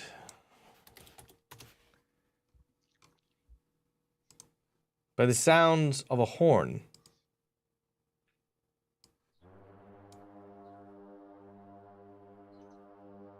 This is just getting a little bit too convenient. All of a sudden, the group of you walk outside to see blackened smoke coming from up the path. There's a small band of orcs heading in your direction. Friends of yours, Rockrim? Let's see. What colors are they wearing? They're wearing bright green and red. Nope, not my guys. And just when I thought that my luck had turned around for a while. Also, I forgot to say, Guilford, no, your deity is there, but they also have a figurine of Artrax. That's interesting, because they didn't when I visited. It's not that I noticed. Okay. I think something is afoot in this small town. The barkeep didn't really want to talk to you about Jared. And all of a sudden, to keep you from asking further questions, orcs arrive. Oh, I don't know about that. I mean, I was planning to. This place is very undefended. I wouldn't put it past there to be raids against this town. Yeah. All right. And also, whenever I go any place, it always seems like misfortune ends up following anyways. Not that I would blame myself for anything, but... Oh, I would. All right. As the orcs arrive, it is heralded by what appears to be a large, bulbous, and strong-looking war chief.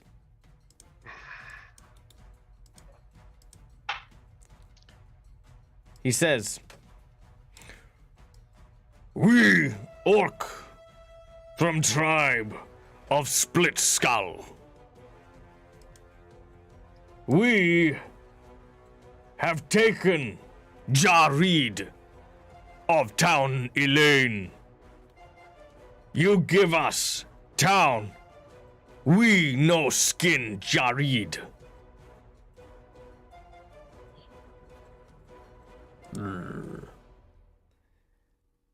And the townsfolk look kind of panicked. They're like, oh no, what do we do? Actually, no, they don't look panicked. No, I lied. They actually look like they're unperturbed. None of them seem to react to these guys. The orcs seem a little bit annoyed, and they kind of come to cross the river. You not here. We have Jareed. You surrender town, or Jareed die. Again, there seems to be no response. You see the gardeners clipping trees and the like, and you know, people go like that have come out from the pub to like see what's going on. Walk back inside and just start eating again. The orc chieftain looks angry. His head goes from like being green to like flushed with red. He gestures at the archers, and they sort of aim at the pub with flaming arrows. They then fire, and as they do, all of a sudden, a wind carries the fire arrow, which causes it to twist and then bloop, land in the water. The archer looks confused and slightly embarrassed. He loads and does it again. And again. The wind carries the arrow and puts it out in the river. The war chief grabs hold of the torch and hands it to one of the other orcs, and then gestures over to the tavern. He walks over to the tavern. If you guys can do anything at any point, by the way. Oh, okay. Yeah. I'll step I in was between looking the for one break. carrying a torch. What? What clan you from? We, Skull Splitter. What tribe you from? This our raid. Black Fang. And I was planning on. I was here. Well, first. you know what orcs say. You snooze, you lose. That's true.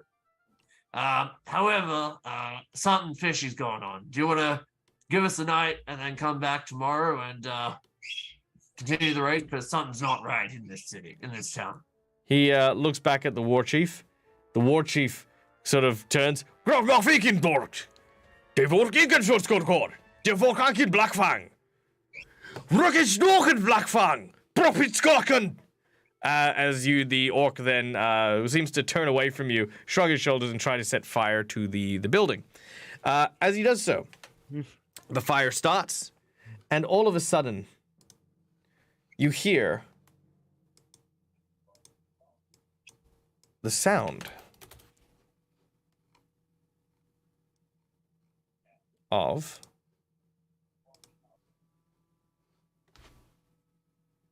no.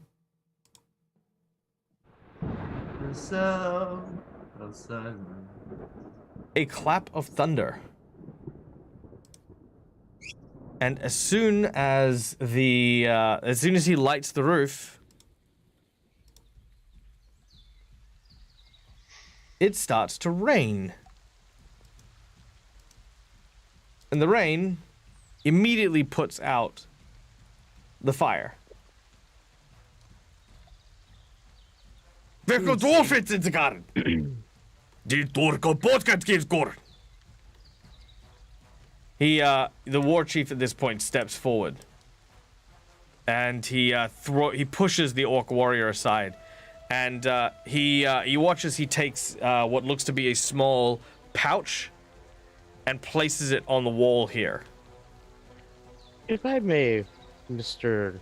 Orc, sir. He looks in your direction. Did you or did you not say that you burning down this town was a punishment for, like, they would hand over the town for the... Too many the words! person that you stole? You take person traded for town, but they don't want person, so don't you just kill person? He looks at the other orcs. He then says, "Grrr. No tell how kill." And he will. You don't tell another orc how they kill. And That's taboo. and he'll start walking away. Can you believe this guy? Unbelievable. As Hey, you. hey, wait for me. All right. Well, Rockgrim goes and joins the orcs. This town's kind of freaking me out a little bit. Like I said, how about you give it War Chief? Why don't you give us a day, see what's happening, let us have a chat with this Jareed, and see what's up, and then you continue your raid tomorrow. No, tell War Chief. How raid? This is our raid. I War Chief. I'm good at job, damn it. And he storms off. He's furious. All right. There goes the Packlets. I had never thought that something so simple-minded would consider anything logically, but yeah. I think Rockrim, we found out why people don't raid here. Something's making this town unraidable. All right. As soon as the orcs are gone, the rain stops.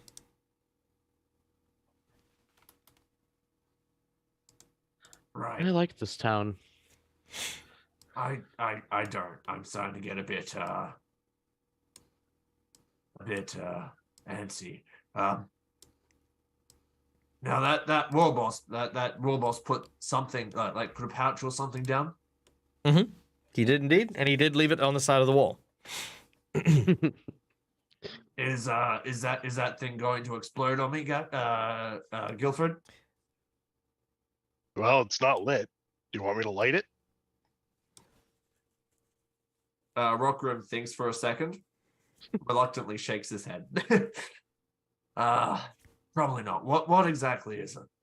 Is there any examine it. shimmering on it or something?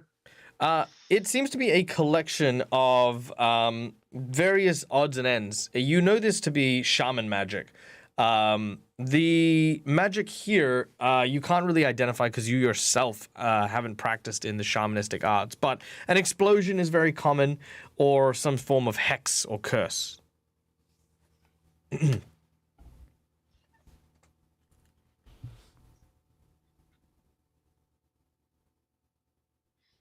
I will pick it up and add it to. Guilford picks it up, examines it, and adds it to his pack.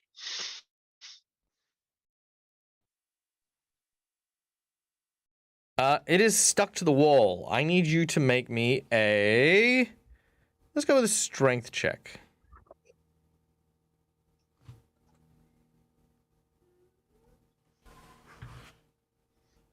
$15. It is very sticky, and you cannot pull it off the wall. We can decorate it, make it look like a wall ornament. Or just leave it. I'm sure luck will have it that it will come off at some point. As soon as you say that, it falls off the wall. Yeah. Oh. Yeah. Well, how fortunate. Just as you were saying that. Interesting. As it lands on the ground, you realize that by complete accident, this orc had not stuck a hex bag, but actually his coin pouch, and inside is 30 gold pieces. I pick it up and I hand 10 to each. Now, wait a second. I love how wait a second. I throw monsters at my party, right? And it's just like, yeah, I'm gonna go beat the crap out of it. You know, I give my players a pouch of gold with no strings attached, and they're just like, whoa, guys, something's not right. Just waiting for the other shoe to drop. All right, wait. Rockgrim puts it through his mind, right? Wouldn't it be strange if these things were actually painted gold, but the ones you specifically gave me was actually copper? Would you want it to be copper? I mean, it would be a terrible change of luck if that did happen. Well, yes. Rockgrim will be saying this as he's looking down at the coins. The coins are gold. Well, that didn't work.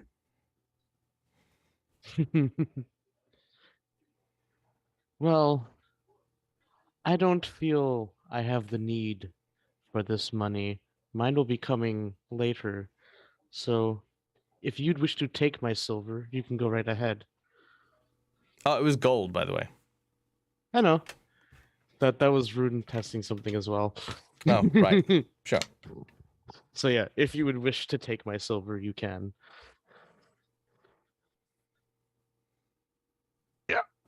All I'm right, going yep. to the tavern. Right, Guilford walks into the tavern. All right, you walk into the tavern. As you do, you can see that people are in there still celebrating and cheering. Well, not celebrating, but like they're enjoying themselves, enjoying all of the goodness that comes with being in a friendly tavern. Wait a second. Aren't we supposed to be doing something? Yes, we're supposed to be finding a book, potentially finding something that will help alleviate the illness beset your people. Oh, And right, leaving. yeah. Oh, right, yeah. So Guilford's going to walk up to the barkeep and go, "Excuse me, sir." Again, the red-haired bartender looks at you and says, "Oh, you're back. Yeah, sorry about that commotion. Happens every once in a while." I gather it's not too much of a bother to you, it would appear. No, not at all. And don't worry about old Jared. If the orcs have him, then they've got more trouble on their hands than they realize. Ho, ho, ho, ho, ho. So is it Jared or Javid? Jared, with an R. Jared. Fair enough. So, my dear friend, I was traveling looking, I'm a collector of knowledge and all things arcane, and I was traveling here because rumor had it a tome I was looking for happened to come into the city. Would you by chance know of anyone I could talk to that might collect rare eccentricities such as tomes and books of lore? Oh, well, fancy has it. There's a wandering traveler who's selling books right now. I think he's... oh, yeah, there he is, right over there, by the fireplace. Of course. You can see that there's a... Thank you very much. You can see that there's an elven individual who has a stack of books that are kind of bound together. Several of them kind of like put together, kind of make almost like a backpack, like a walking library kind of thing. Of course. Well, thank you very much. How much for a meal and a room at this establishment? Oh, well, that'll only be, meals for today and tomorrow? Several days, I would think. Oh, several days? Not to worry. 1 gold piece should cover you. Plenty. 1. Mm-hmm. Okay. FYI, the major currency is silver in this world. Okay. So this is actually quite normal. All right. Well, thank you very much. I will... Guilford now heads over to the book purveyor that is resting by the fireplace. All right.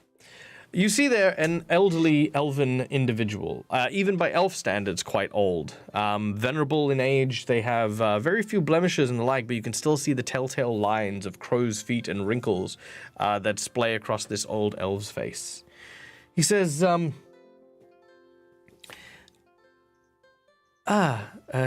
young fellow, how can I be of assistance? I'm sorry for disturbing you in your evening of relaxation. Well, it's the afternoon, but not a problem. Fair enough. I am a traveler from quite far. Many years ago, I happened to have lost a book, a tome of lore of magical rituals, the history, and I've been traveling the land, looking at various booksellers and libraries to see if I could procure a copy of it. I was wondering if I may have a chance to take a look through your wares. Do you know what the title of said book is?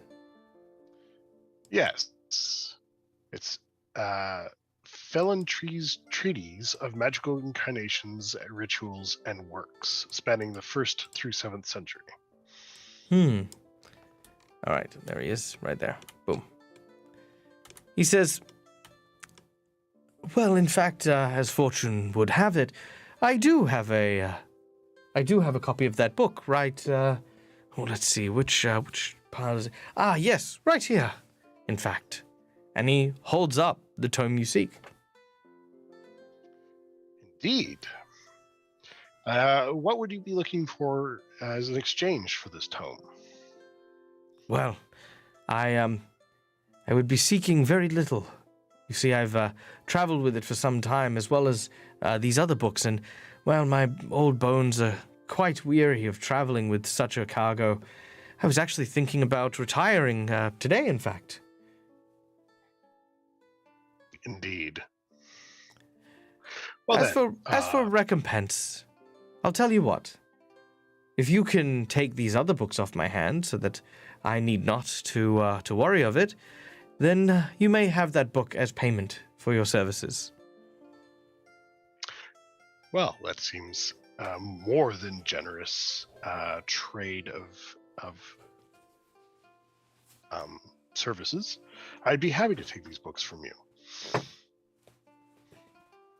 Wondrous news. Most wondrous indeed. Well, here you are. He sort of hands them off to you. All right, thank you. I'll Yeah. collect them up. Cool. There's about 40 to maybe 60 books in this pile all up. Mm-hmm. I will then drag them over to our communal table. Guilford sets them down on the table, takes the book he was looking for, sets it in front of him at the table, looks at Rockgrim. I've either just traded my soul to a devil and I'm damned, or this place is eerie. For this is the tome I've been looking for. It just was here. Who had And it? free, Wait, if I took the rest of the books. And what Rockgrim is looking for? That is what I'm wondering.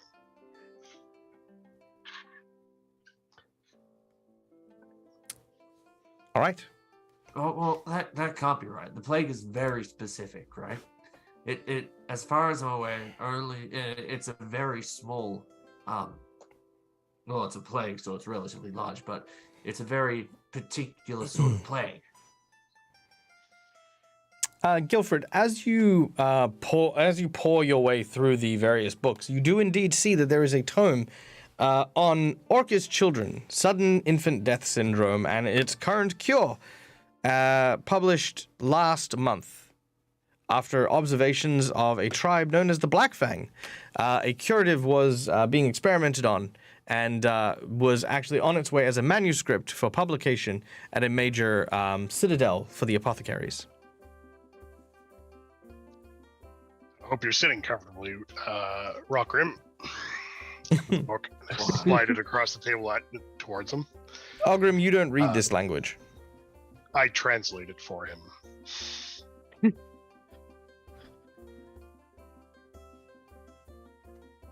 I feel like this is far too easy.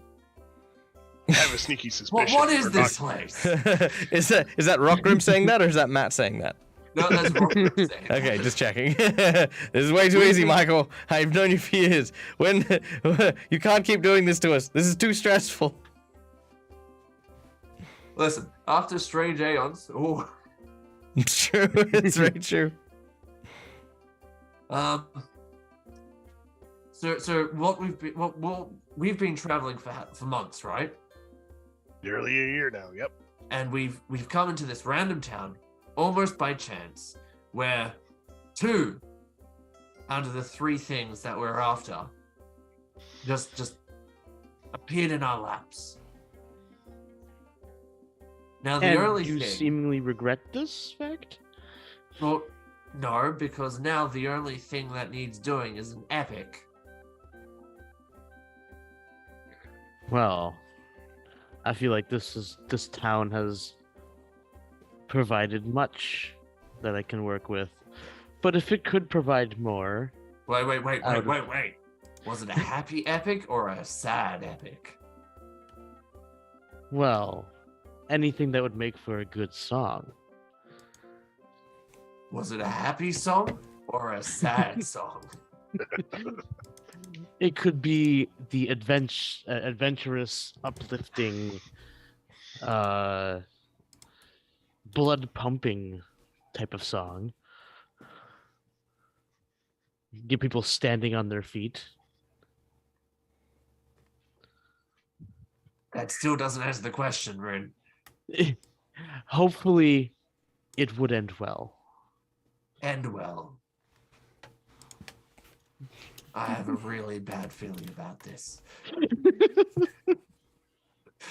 All right. Pouring through the work, Guilford, you kind of notice something about the curative that that you've asked Rockrim to that may potentially have the solution for Rockrim's problems at home, and that is that one of the major ingredients is the blood of a satyr.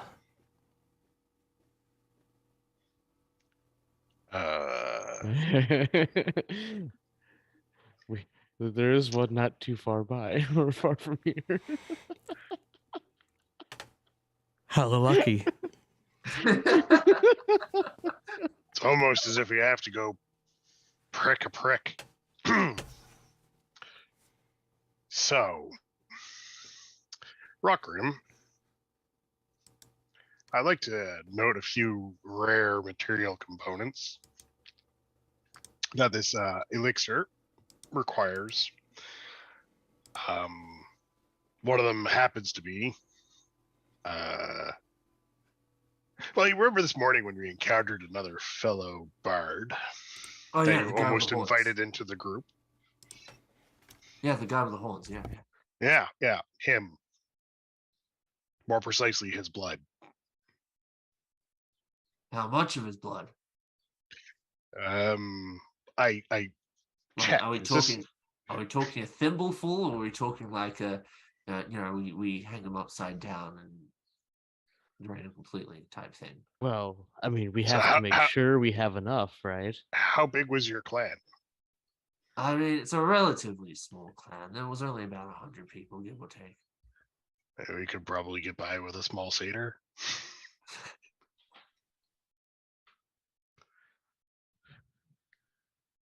All right, let's go. Let's go ask him for if he's willing to make a sacrifice for the greater good. So Michael, can I roll Arcana to find out exactly, like, work out the formula to figure out exactly how much blood we'd need? Yeah, you actually do need quite a substantial amount. It's basically, it is life threatening, but not necessarily instant death. And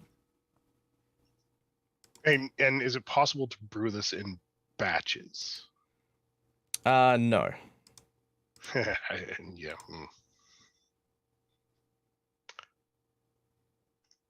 So, how's everyone's alignment feeling? Feeling a bit neutral? Yeah, a little neutralish. Yeah. Well, I mean, it's one satyr for like 100 people in the future of my tribe, so I deem that as a worthy sacrifice. That's fine. All right. And I have no problems sacrificing someone such as him. Oh, the rivalry of peers is quite abound in bards, it would appear. I would not consider him a peer. I don't think he'd consider you the same, to be honest. All right. As our heroes leave the tavern in search of the satyr that they had encountered earlier on, who was heading towards this town, it is not long before you hear the sultry tunes of your bardic friend, not too far away. Let me just pull all this up real quick. I'm actually kind of think you're sad running out of because I'm words to saying all these compete. mean things about Weird Al. I love Weird Al. All right. You're welcome. All right, there we go. And you guys should be able to move your tokens now. Share map. There we go. All right.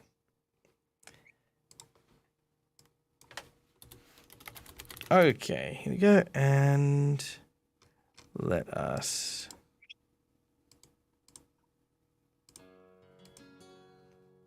Okay. You hear the sounds of the music coming from not too far away. In the center of town, by a large well, there seems to be your satyr friend, Yakovic. He is singing a beautiful tune. It is about 3 heroes who faced beauty that became a beast and were dragged into the despairs as deep as the riverbed before friendship, brotherhood, and camaraderie wrested them from the heart of the water orm that had fixated on the catfolk, who played their heart with like a cat with a ball of yarn.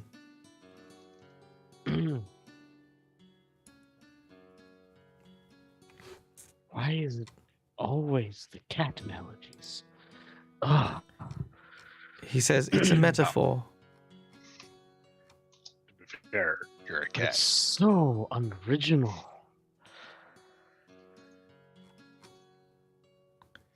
All right. Oi. He, Are you a full satyr? as you say that,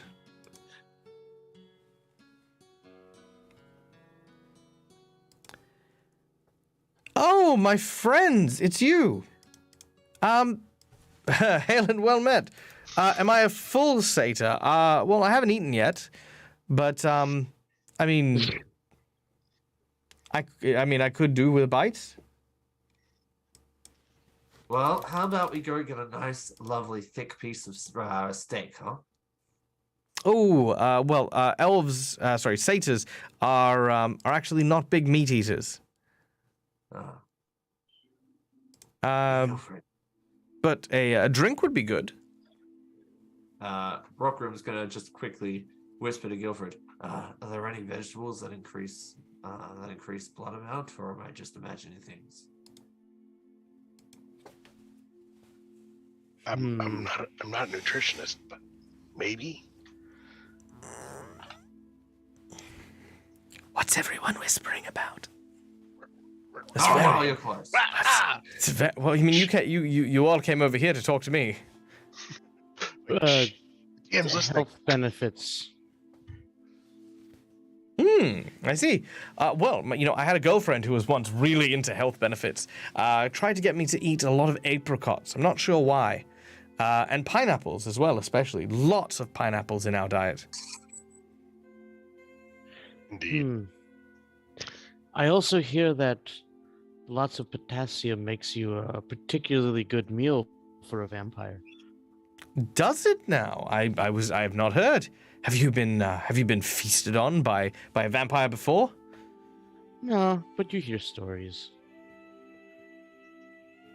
I see. Well, I've never heard such stories. Maybe perhaps I could accompany you one day and learn more of the adventures that you have been on. You seem like such an exciting sort of individual. Actually, yes. Why don't you join us for our next adventure? Really? He watches his ears kind of like flap. Oh, I would very much like this. Very much indeed. Yeah. We will journey deep into the Badlands to find a black mountain that reaches out of the rock itself. Wow. Guilford will walk up to him. But before we travel to the Black Mountain, my young friend, there's something you can actually help this very town with. This very town? Oh. Yes, just outside of town. We were actually heading there ourselves. There is a band of orcs that have captured a local villager. Oh no. Is it Rockrim? Is this like hide and seek? Has he? Do you have someone? Have you kidnapped someone? Oh, No, I have not kidnapped someone recently. Ah, I see.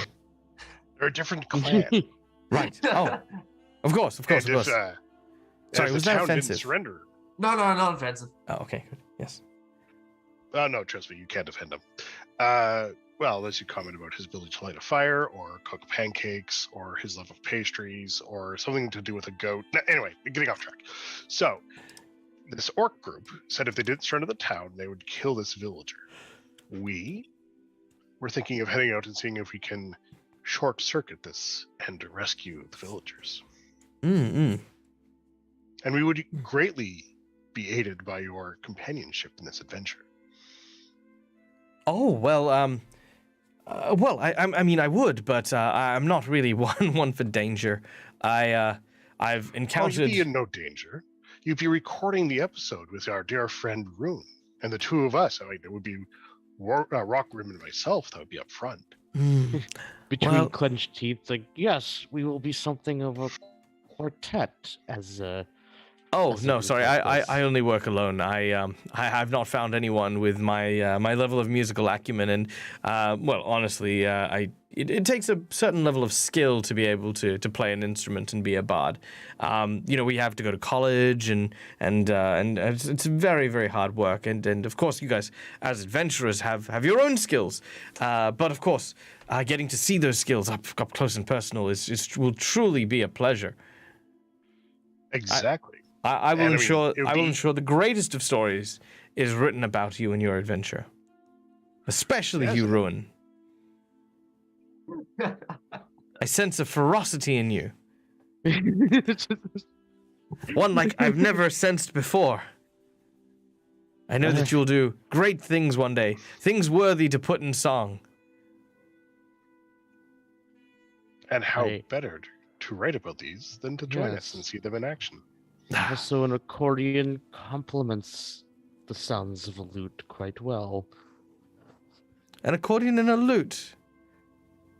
Oh, you play. Oh, that's wonderful.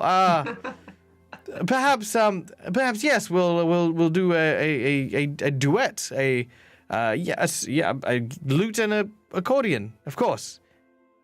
But well, for now, however, you know, if we should be going to save this kidnapped person, maybe. Exactly what I thought. So why don't we head out and see where our adventure takes us? Yes. To All right. adventure. All right, let us go and be off, and I shall play us a song to keep us merry upon the way. Please do. Yes, I would love to hear one of your originals. He actually plays a phenomenal piece on the accordion. As you... Which honestly probably makes Rune even more mad.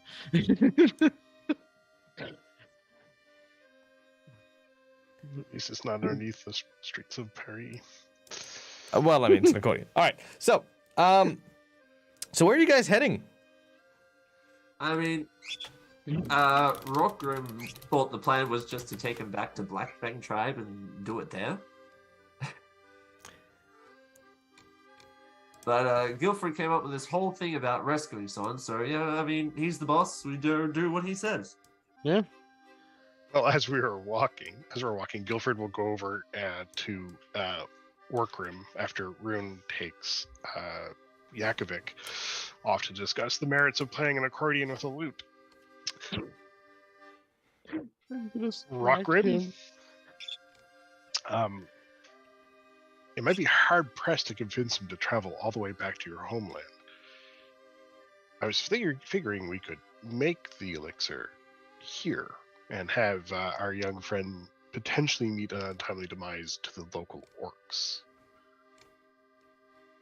Well, if we need all the blood, wouldn't sending them to the orcs have a risk of losing said blood and contaminating it? Oh, that's a good point. How far away is Black Rock from here? You know, it's while. Like maybe, yeah, a while. All It's right. a lot of keeping him drunk. It's many moons of keeping him drunk. Well, no, because we'll just go off on adventures, make our way back to Blackfang, and then just, you know, there. Oh, That way they'll still be fresh, right? That is a good assessment. Well, first you have to go to the tavern because I have 40 odd books to pick up. Oh yeah, right. Maybe we should buy a wagon too then. Sounds like a good idea. Let's go Alright, back to the we'll split tavern up. first. All right. Rune and so excuse me, I never actually caught your name. Oh, it's Yakovic. Yakovic. Yakovic. Widal That's a strong Widal Yakovic. It's a strong name. Yes. We're just going to go buy a wagon because depending on the state of the prisoner of the orcs, he might not be in walking condition. So we'll grab a wagon so I can wheel him back. Okay. All right. Well, very well. Then yes, we should definitely be doing that, and then be off. Yes, absolutely. Let's see. To Rotgrim. What was that one? Let's see. Sorry, I think we got a donation that I missed. Oh, okay. Hero point. There we go. Yes, I did miss that. We were in the roleplay thing. Seaguard 89 just tipped $5 for Rotgrim. Rotgrim to get a hero point. Thank you so much. There you go. All right. So, as you and thank you for spotting that, Schoolie. I much appreciated. Also, if I do miss anything, do let me know. Because sometimes I just like get in there in my headspace and I like. All right. So you begin to make your way in preparations. Fortunately for you guys, you come to the tavern just as the halfling turns around and says, "Oh, you're back. Welcome. I'm sorry. Sorry, I've had to close up shop for a while. You see, with Jared not coming in with the supplies. Do you mind turning that down? Sorry, I'm just having a bit of a conversation. Oh yes, no, of course. Sorry, my bad. He puts the accordion down. All right, sorry, I was just having trouble hearing myself think there. Now, unfortunately, with Jared being kidnapped by the orcs, I've had to go and get new supplies. And I've got the wagon ready, but I've been hung up here. I don't suppose that I could offer you like maybe some compensation if you could just pop right over and see if you can get some supplies. Just some sundry stuff from the next town over. Why, of How course. How much supplies are in the wagon? There's not many supplies in the wagon. You're to go and get some supplies and bring them back. And he goes, "Oh well, I don't want you to feel like I've got to I don't want to run you or steer you in a wrong direction. So I've got these for you." And he hands you each two potions of healing. Yeah. And says, "Well, there you go. This will hopefully maybe help make the journey a little bit easier. And if nothing goes wrong, you can sell some of them as well. These are my own home recipe. They taste like pomegranate. Absolutely lovely." Thank you.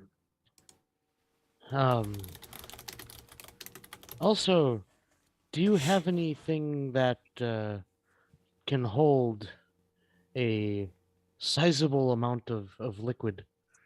Oh, you mean like the barrels that I've given you for the trip? Yeah, no, there's plenty of space in those. Are they empty? We might need to. Oh yeah, they're empty. You're going to get the supplies and bring them back. So if you need a container or something, feel free to take one of the barrels. We've got like the medium-sized barrels for pickles and apples and stuff, and then we've also got the smaller ones as well for the alcohol and stuff. You can take whichever one you want. Perfect. I want to try my hand at that brewing. Oh, I see. Yeah, no, not to worry at all. You've no idea. It means so much that you're willing to go out and get this for us. I greatly appreciate it. And here another thing for your trouble as well. And he flicks you a very bizarre looking gold coin. What does it look like, or what makes it different? It doesn't seem to have any heraldry of any particular kingdom. Ooh. Will it still be accepted at places? Yeah, it's gold. Okay. Cool. Sorry, Michael. What type of healing potion? Minor or lesser or? Oh, Minor. yeah, I didn't write that down. Minor. Thank you. I just completely messed up all of my fantasy grounds. Okay, there we go. Fixed it. All right. Right. Well, let's go pick up those supplies. And Right. actually, Yes. no, first we'll go rescue Jared, and then we'll go pick up the supplies. All right. You head into the forest. And as you do so, it is not very far before you find yourselves, having followed the path to the east towards the nearest town, confronted by what looks to be a small abandoned fort. Well, abandoned in the very loose term.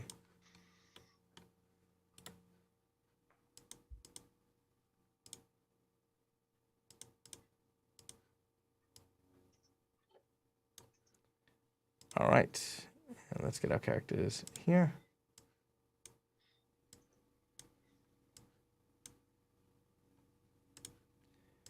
All right, there you are.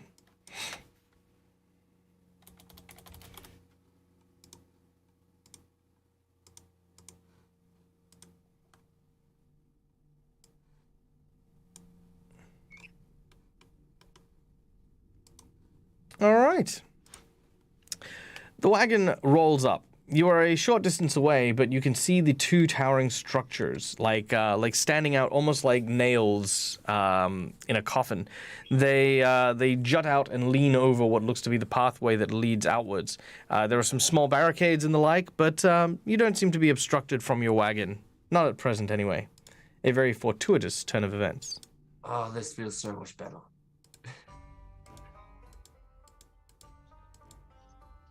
You're a Look at strange those. man, Rockrim.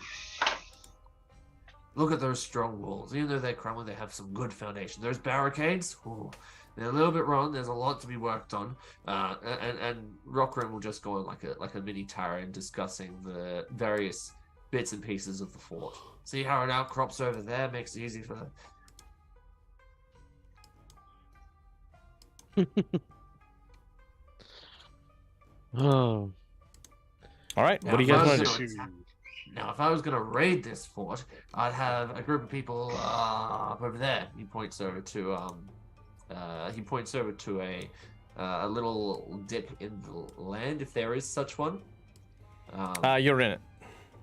Yeah. So if I was going to attack the fort, I'd start off here, and then I'd have a group of people, a group of orcs, perhaps, climbing the cliffs over there to create a bit of a overshot to defend the major area, major group. how often did you go on these raids, anyways? Well, we've been traveling for the better part of a year, and he hasn't run out of new raid stories to tell me, and I get about 4 a night. You have a very lively tribe. I'll search around I walk around the place, kind of looking for hidden entrances, places where, illicit goods might be stored. Well, funny you mention that. As you step forward, you can see that there are 3 guards here. The 3 guards seem to be kind of just like leaning around. They're kind of lazy-ish. And you can actually notice that one of them sort of walks off to go take a pee. Oi! Yeah, need piss. Okay. And he leaves. Then all of a sudden you hear this clang. Ah! The other 2 orcs immediately rush off to go see what had happened. The path ahead of you is clear. Hmm. We're not far enough away from this village. Oh, come on. Sometimes I- fortunes don't need a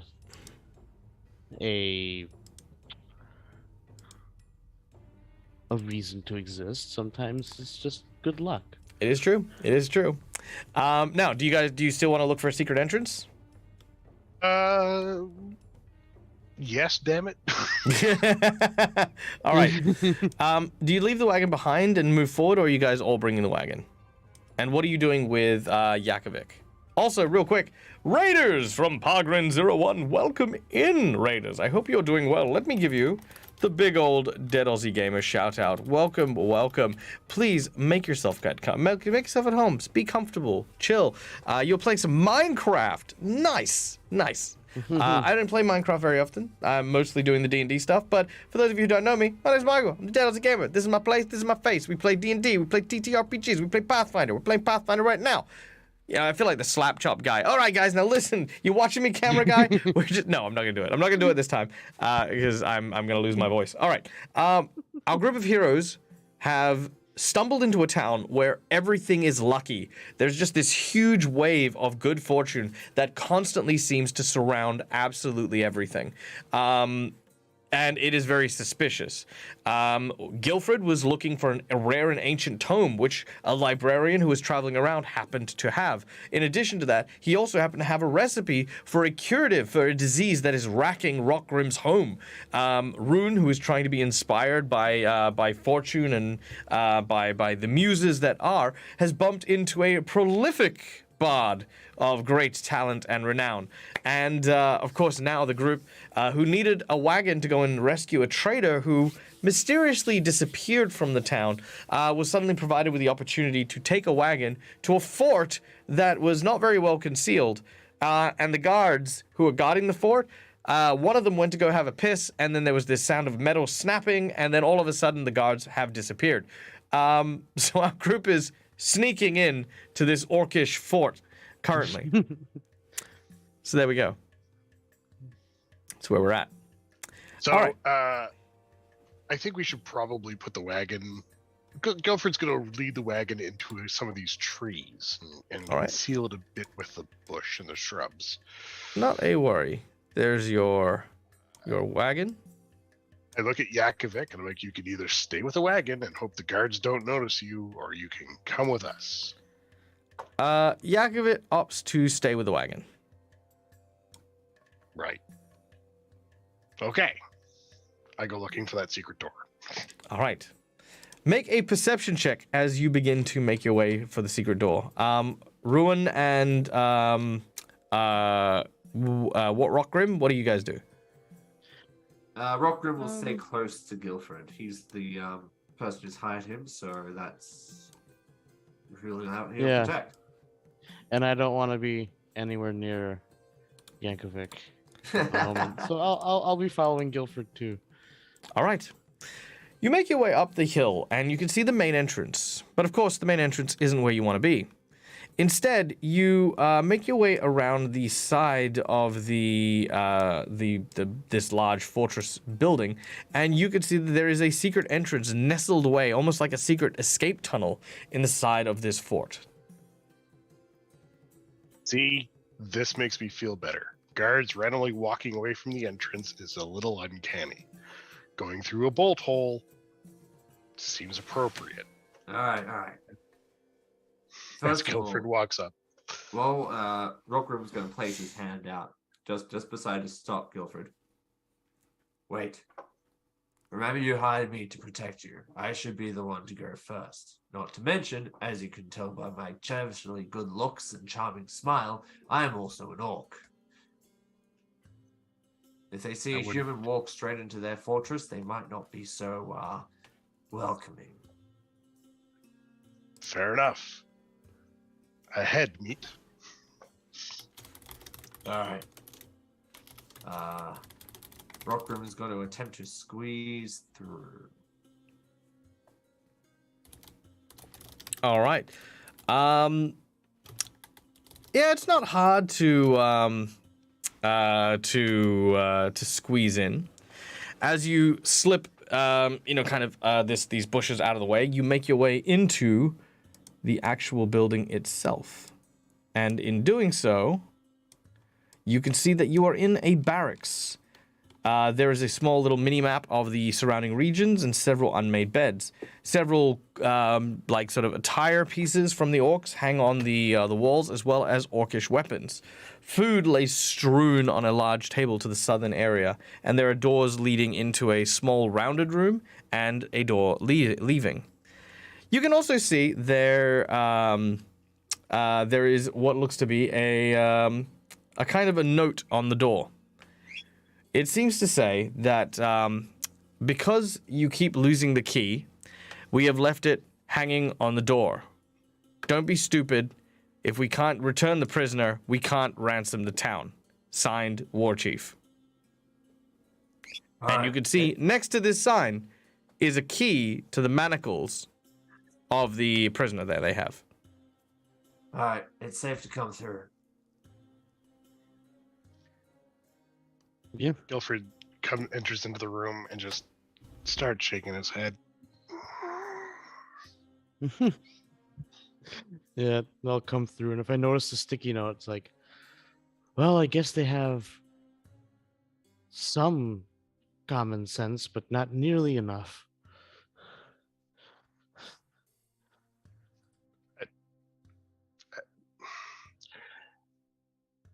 Rockrim, remind me to relieve the bard in charge of any prisoners. Which bard? Either. I walk over and get the keys. You walk over and get the key. All right. The door to the prison cell is unlocked.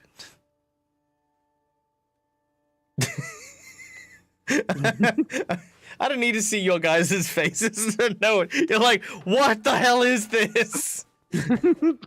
I'd like to announce at this particular point in time that Dag is awarded. Let me see, how many merits was that for stunned silence? That was. There we go. So 15 merit points for stunned silence. It's so hard to play off my character as being totally cool with everything that's happening, because in my head I'm like, what the hell? Well, I was picturing Guilford as being generally down on his luck. So this is just sitting wrong. Well, and I was kind of going with the idea of my guy's a black cat, so like bad luck always seems to follow him. So it's like I grab the keys. Yeah. Guilford grabs the keys, heads over, and unlocks the manacles from Jareed. Well, I can describe Jerry if you'd like. Sure. Is All he right. a satyr? Jerry is not a satyr. Jerry is a gnome. All right. In the center of this room, you see a green-haired gnome with a long beard that's got some partial whites to it. As you walk in, you can see that they're wearing like kind of almost like an apron and like kind of a robe. They seem like kind of dirty and messed up. And he says, "Who are you? Where did you come from?"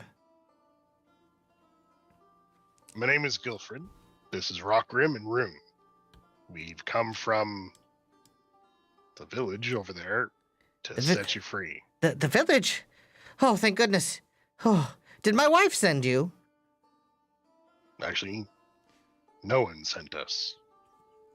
We just figured you might need help. Oh, well, of course I do.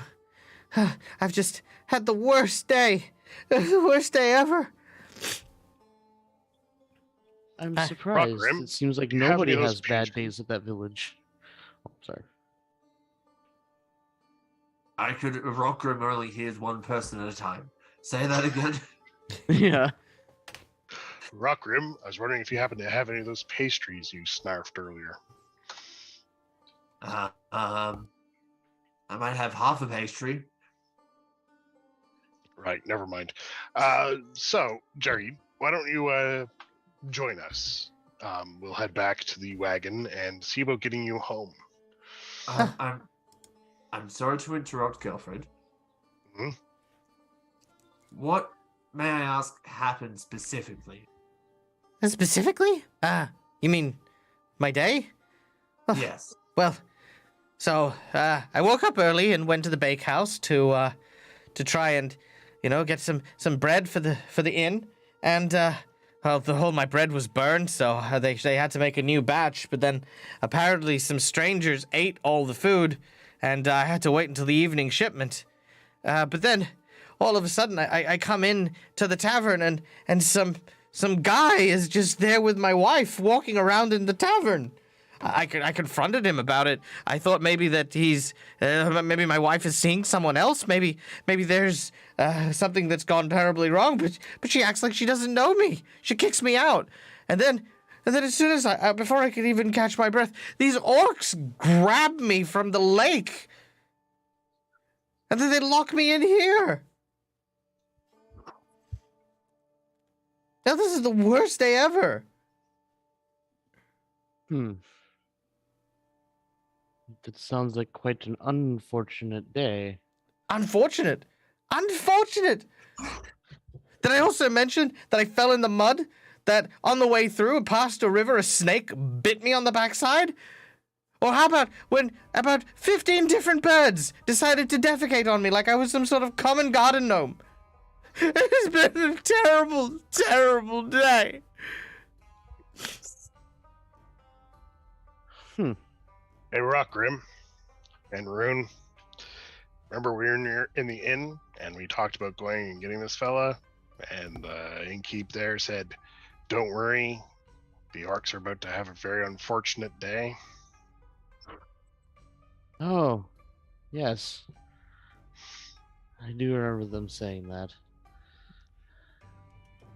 I have myself some suspicions. Oh, Do but you you're here think- now, and that means you can set me free, please. He sort of shows you the manacles, like to let him free. I will attempt. Guilford will walk up Whoa, and whoa, attempt whoa, to set whoa, him boss, free. boss, Mm, boss, boss. Yes. Just. We have an old saying, right? We have a very old saying, and it loosely translates into common that there is always a downside and an upside, every time, always. If there's an upside, such as incredibly good luck, there's a downside, such as incredibly bad luck. Now, if we came from a position of really good luck and we encountered someone with really bad luck, that bad luck could be washed off onto us like a curse or something. So, Well, I'm proposing. Listen to me for a second here, Workgrim. I have a proposal for an experiment. I'm running off the theory that the town has such good luck because one poor recipient in the town, out of the blue, suffers all of the town's misfortunes and buys off the rest of the town's good luck. I'm wondering if we set this young gnome free and take him back to the town. Honestly, I'm curious to see what happens. I think that's also a good idea, but first, would you like to make sure that the fort is safe enough so we don't get shanked behind us because of someone's bad luck? 100%. So I recommend he stay here where it's safe, secure, and we can lock the door and take the key. You want to lock me in here? We'll be back. Just be patient. We want to make sure you don't get killed on the way out. But I've We been have here. another person that has to get killed on the way out. But I. Oh. Okay. I guess I don't really have much choice now, do I? No. Guilford walks up to Rockgrim and takes the half-eaten pastry. Goes back to the dome. Sorry. All right. He's uncontrollable after. All right, so as you walk over to the gnome, you trip over what looks to be like one of these cannonballs lying on the floor. As you do so, please make me a reflex save. Oh no.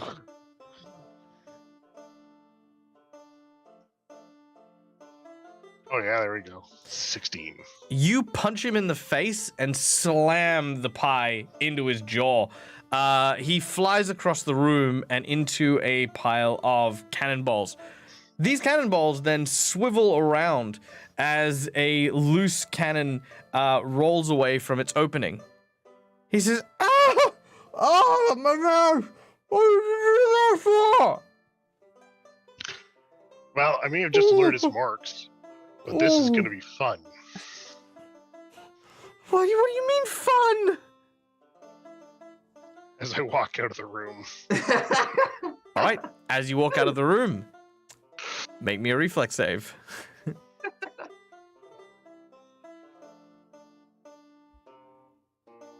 All right. Just nearly as bad. You literally don't notice as a box of matches drops behind you. As it strikes the ground, it pops open, sending matches rolling across the ground. The moment that this happens, the cannon that had basically been knocked loose of its rigging suddenly rolls backwards and onto the box of matches, crushing the tips of the matches into this fine powder. And no sooner than that happens, does the stone wheels snap against the stone of the floor, and you watch as fire begins to ignite towards you, Guilfred.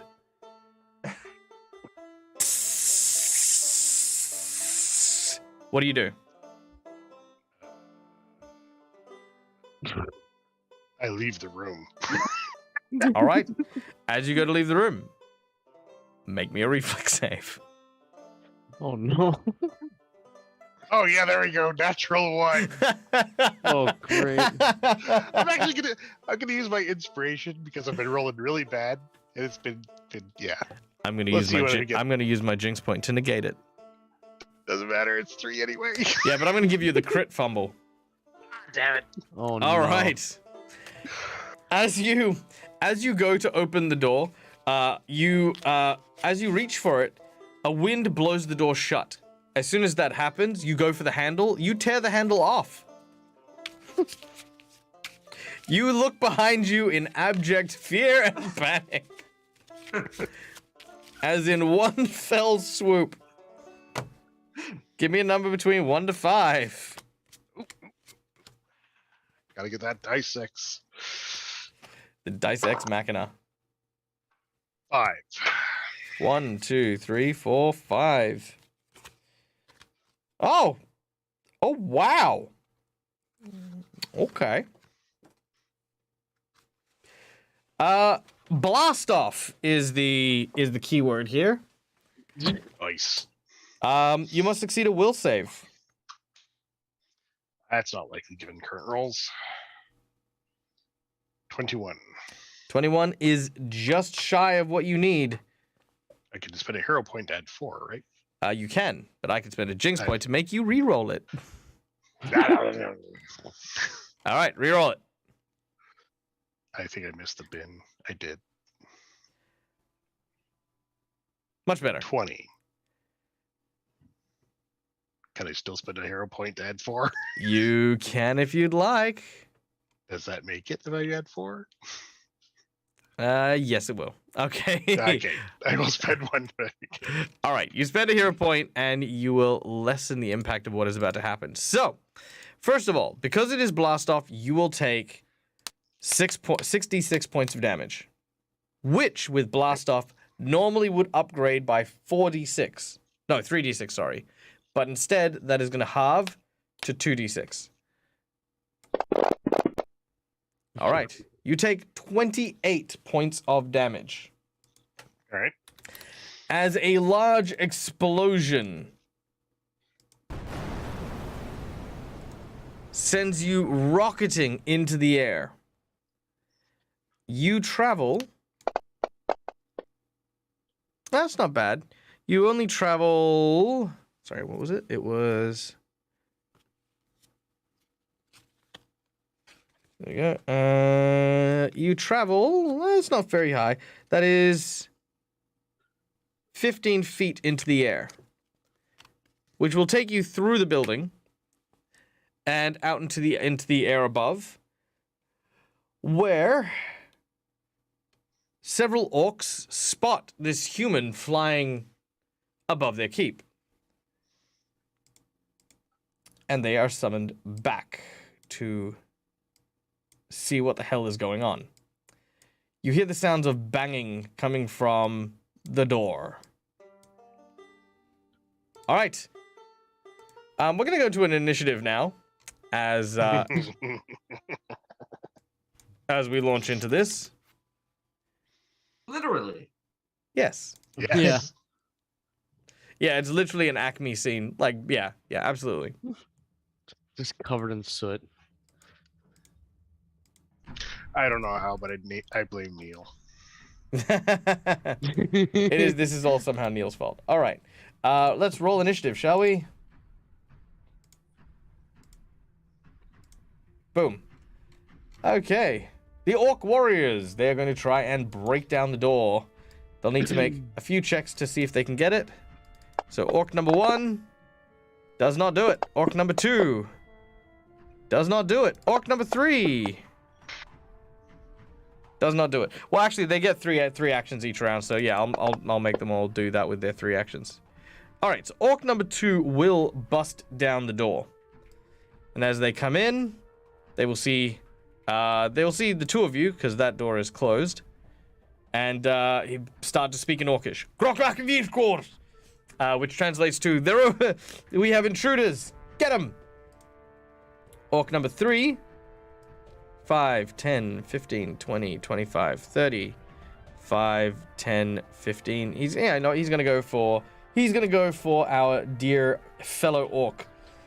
He's gonna use a neck splitter on you. And critically miss. Give us a number between 1 to 5. I'm glad Let's to see the go. bad luck. Let's go at 1. The bad luck hits the enemies too. Yes. All right. Let's see. He pulls a muscle. He is enfeebled 2. He overextends his arm and fumbles. All right. Done and done. All right, Rune, you're up. Okay. Oh, also, I'll need the map because I can't cast spells onto people. Oh no, I have the combat tracker. I can do that with Done and done. Yes, that indeed works too. Okay.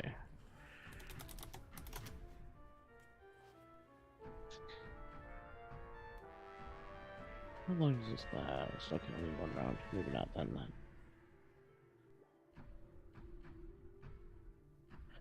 Ooh. Okay, it's close. How far away is Orc Warrior 2 from me, would you say? Orc Warrior 2. Let's see. He is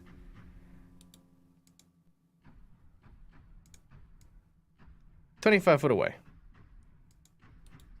Good, okay.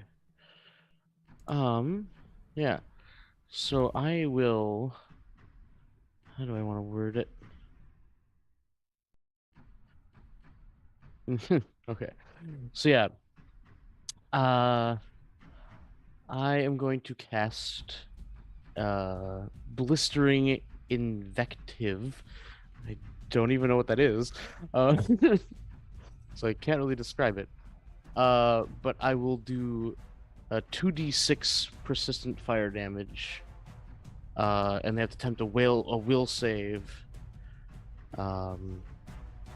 Oh, do they speak common? Or do they understand common?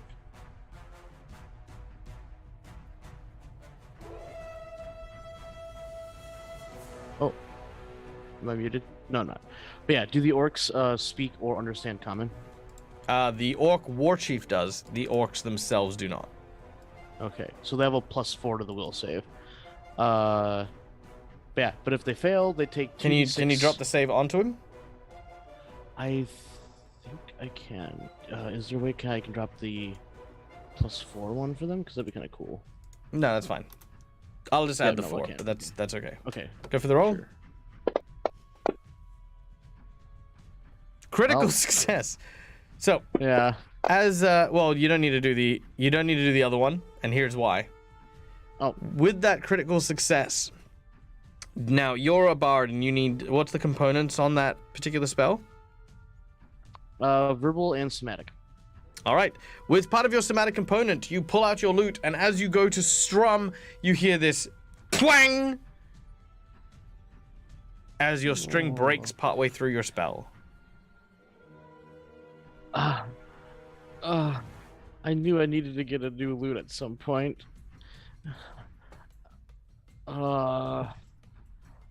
This is like the third one I've broken. All right. That was very unfortunate. What do you want to do? Yeah, that's only 2 actions. I'm gonna pull out my rapier and try to stick him. Stick this guy. All right. You have to draw your rapier as one action, but that'll be all. Oh, yeah. We then go that's to all the I war can do, chief. The war chief is going to use a battle cry and is going to inspire all of the other orcs. Oh, and himself. Okay.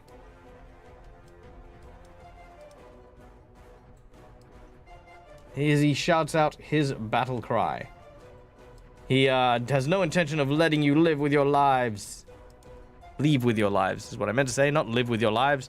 But yes, he lets loose his bellowing roar and will move to there, and he'll draw out his. No, he won't. He'll just basically bang on his fists. He's like getting ready to like punch someone. Rockgrim, it is your turn. Good, it's finally time to crump something. Rockgrim, with his mighty great axe, is going to have a bit of a dance with this walk in front of him. Oh yeah. Yeah, he's going to dance with him a little bit. He's going to look him in the eye and smile with a terrifying grin, with a glint in his eyes. Can I roll an intimidation, please? Yeah, sure. Make an intimidation check. Well, that's unfortunate. That's fine. You smile, and then all of a sudden, this orc looks to you and smiles back. But it's not the smile you want. It's a smile where you think that maybe he's like, oh. Oh, indeed. Oh, How you doing? Well, in my tribe, we settle these things with martial prowess. So, raise the up great axe, just smack him. All right, very well. You may go ahead and do so.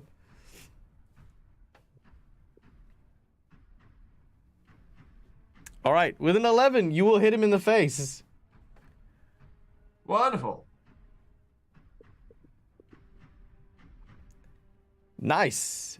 23. However, he stays alive with ferocity because he is an orc. Absolutely agree. All right, now let's see how hard you hit. All right. After Rockgrim, he kind of, no, actually no. You've only made so you've intimidated, you've attacked once, you've got one more action. Ah, right. I guess I'll try to hit him again. It's fine. Hit him again. All right, go ahead, make your attack. With the other side. With one, there's a reason why it's called double axe. With one axe, 2 axe. Let's do it. 2 axe, 2 axe, 2 axe. There we are. Well. All right, as you swing the second time, he reaches up and he blocks the axe that you have with one hand. You hit the kind of forearm as he's kind of pulled it down, but he's still looking at you, like he bites his lower lip, as you know, definitely a prospective mating gaze directly at you. We're gonna see how hard he hits first. All right, we'll see how he goes. Yeah, that's it. This could have a very different ending. All right, Guilfred, you're up next. However, you land very hard on the ground after being blown into the air after exploding. Let's see. Okay, you take 5 points of damage. Now, real quick, we have our dear friend Brune just joined in. let's do a very, very super quick recap. Long story short, Brune, our heroes have arrived in a small and strange town where everything is super lucky. Literally, orcs tried to invade, and it started raining, so all the fires got put out. The orcs couldn't figure out how to raid the town, so they left frustrated. They came here after telling the group that telling the town that they had kidnapped some guy, and it turns out that, you know, when I say this town is lucky, I mean, like, the group was looking for a magic book. A librarian was wandering around with that book. One of the group was looking for a cure for a disease that was plaguing his village. And again, the group found a recipe for said plague, which had the recipe ingredients right in town. So this town has just been full of good luck. Now, the group has gone to look into the orcs a bit more because things are a bit strange, and have found this gnome here who is almost riddled with bad luck.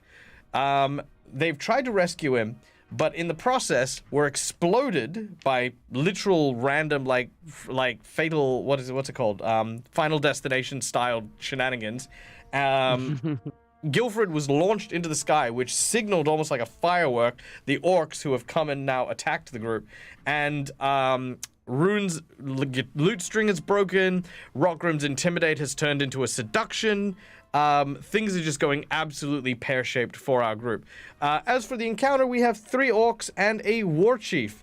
Pretty standard encounter if we're talking Brune here. I'd say this is maybe a on a scale of like maybe a 3 or a 4. 3 or 4. Nothing too strenuous. Not yet, anyway. All right, where are we at? So Guilfred, yes, you have landed hard on the ground, back in the cell with the gnome. As Jared looks at you and says, "I'm really sorry about that. I have no idea what's gone wrong. Just everything seems to be just oh, it's just awful." Right. Again, you stay here. As a matter of fact, go to the other side of the room. I'm manacled to the center of the thing. You won't untie me. Yeah. You're right. I'm not going to. Haven't done anything. Please, you have to save me. Maybe later. You're terrible heroes. Yeah, I am. I will attempt to get through the door again. All right, the door handle is broken because as you tried to pull it, it fell off. You may make a athletics check to try and ram into it.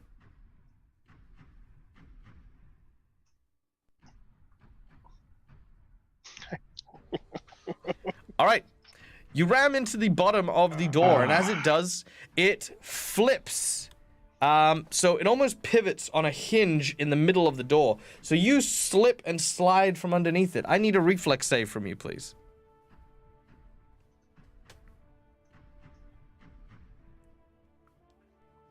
That's literally one shy of what you needed.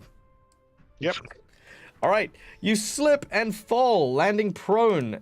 You slide underneath the door, and as you do so, I need Rune to make a reflex save.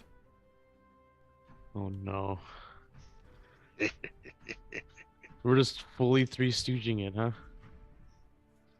Gotcha. Oh no. All right, Rune, you are scooped up, and as the door pivots, both you and Gilfrey are now swapped in position.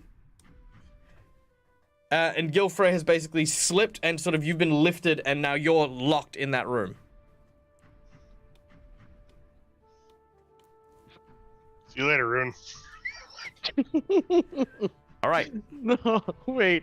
I was going to abandon you. What are you doing? All right. So that was your first action. Yes. All right. So now that I'm out, I will see how I can mess the rest of the up terribly. Don't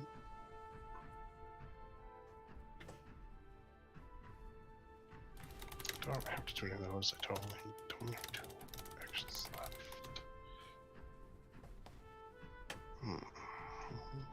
I will attempt to, pull my bow, which is an action, and I'll attempt to shoot orc number 2. While lying prone, this is very difficult. So I have to stand up and pull out. Those are my 2 actions: is stand up, which is uses Yep, stand up and draw your bow. All right, that is it. So But how much more movement do I have aside from standing up? Well, standing up takes up half of your normal walk speed, so you have another 15 foot. Because I just want to move slightly away from Rock Rim. All right. Top of the round, we have our Orc Warriors. Orc Warrior 1 is going to enter the room. 5, 10, 15, 20, 25, 30. He's just out of range, so he's going to have to double move. But he's going to double move, and he is going to hit... I'm going to roll odds and evens. Odds, Orcrim. Evens, Guilfred. All right, Guilfred. Guilfred. Orc neck splitter. That is a miss. So 2 moves and a swing, and he does not do anything. Orc number 2 is going to climb the table. 5, 10, 15, 20. He can make it there. And he is going to also use the neck splitter. As he swings, his axe gets lodged into the table. He is confused, but he tries to lift the axe out, but it is stuck. He is now going to punch.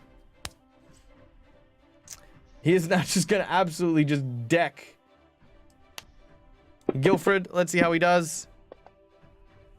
He'll miss. So he's trying to just knock out Guilfred, but does not do anything. And that's his whole turn. We then go to Orc Warrior 3. This is the one for the love attack, the love bite. Oh. He grapples. I just died in your arms tonight. Oh, that was a critical miss. Sad day. It's all right. It stayed on the 19 for a little bit. Yeah, I know. Oh well. Guess it's not meant to be. Well, that's only his first attack. He's still got 3 more. We'll see. All right. Pick a number between 1 to 5. Let's see what happens to this guy. Everyone's fumbling, though. That's kind of it. Yeah, I know. 3. 3. 1, 2, 3. Fog of War. Oh, I'm definitely gonna call this pheromones, right? Like he is just in a haze. He is dazed for a round, which is gonna give him some penalties on his perception, but not on his attacks, as he's gonna swing at you again. Let's see how he goes. Oh, that is still a miss.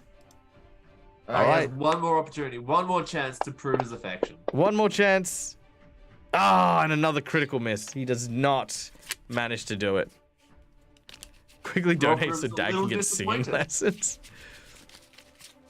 A little disappointed. Look, oh, well. I could sing if I want to. I just don't like doing so because I am very anxious about my singing voice, so I don't. But I can. I've got a few good songs. I like karaoke. Karaoke's fun. Pick a number between 1 and 5. Let's go 2. 2. Yeah. The sword is heavy. Nope, that's not gonna work. Awkward attack. He is flat-footed until the end of his next turn. All right. So he is also stuffing up. He is definitely not doing great. All right. Rune, you are in the room.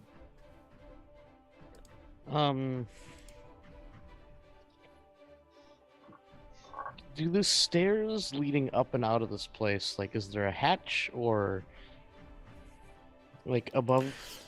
You can see that there are stairs leading up to the to like a rampart, so you can actually see there's a top area there, but there's like a trap door, and then there is the door leading down onto a area lower on the cliffs. Oh yeah, who has the key currently? Is it still Guilford? Guilford still has the key. Yep. Yes, Guilford still has the key. You know, I'm gonna move around to here. And, actually, I don't even know. How good is my theory? You know, I'm gonna once attempt to break him out of his luck. All right, let's try it.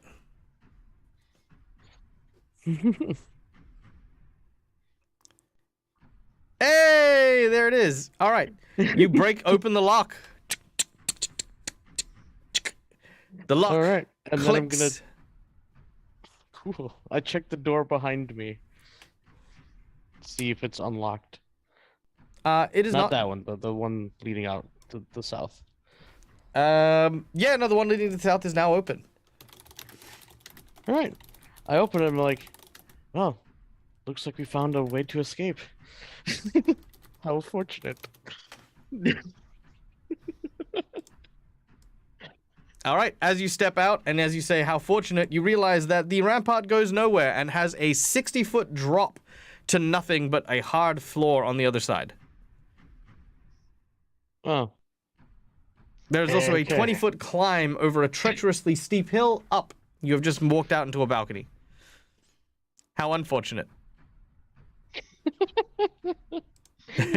all right. Well, I step back in. I'm like, well, looks like there only is one way out of here. But I've used up all of my actions. Aw. All right. The Orc War Chief. 5, 10, 15, 20, 25, 30, 35. All right. So he's going to go double move to here. And again, odds and evens. Evens will be Guilfred, and odds will be Walkrim. Let's see what happens. Odds. All right, Rockrim. The War Chief is going to hit you with the Great Club that he wields. He is not going to hit you with the Great Club he wields. He is going to just do nothing, because that is his prerogative. So as he goes to swing at you, he's actually too tall, and he hits the ceiling. Because literally the bad luck is affecting them as well. All right. Rockrim, it is your turn. Alright. There's a pile of weapons beside me, isn't there? There is. Alright. Hear me out. Yep, I'm listening. Could Rockgrim Mhm. grab the orc that's in front of him, the one that's making ooh la la eyes at him, Yep. and just kind of throw him into the batch of weapons beside him? I would say that that is a reposition action. So yes, I will allow it. It'll be an athletics check. Yeah. Can I also add a hero point to that, please? Yes, you may. Because you're using it before the roll, you get a +8. Thank you. Alright, +8. He feels kind of bad striking this guy down, so we'll see where luck takes us, shall we? All right, let's see it. Alright, so do I roll it on him or we roll it in chat? Roll in chat. Alright. 26. 26. All right, their DC for these guys is... That is plenty. All right. You grab hold and you move and push it straight through, and it crashes into the spikes and the swords and the other things that are there. That is enough to knock it out. However, I would like for you to roll me a reflex save. Of course. Now, Rockgrim's great at reflex saves. Yeah. Blades swing past you and get immediately placed into the hands of the two orc warriors behind you. They now have bigger and better weapons. Good. Now it's gonna be a real fight. All right. Hey, thank you, Schooly Eye, for giving a natural 20 to the GM. Yay! Yay. I am happy. Okay. So, also, yeah, I've heard about the channel point thing. I don't know what's happening with it, but if you do have trouble with the channel points, do let me know. I will refund them immediately. But there you go. All right. So that's one action. That is one action. He's gonna turn around to the war chief. Yep. Right. Let's see what you got. He's then going to raise his great axe and give him a slight scratch across his belly, or attempt to at least. All right, make your attack. This will be at a +9, I think, because of the attack penalty.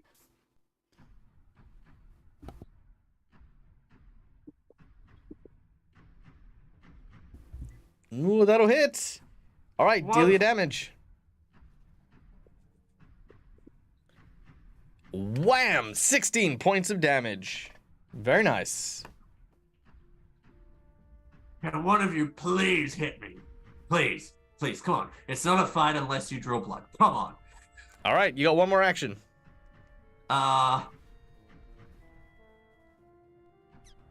Just hit me. Come on. Are you just gonna taunt him? Yeah, all right. Yeah, just come on, straight at me.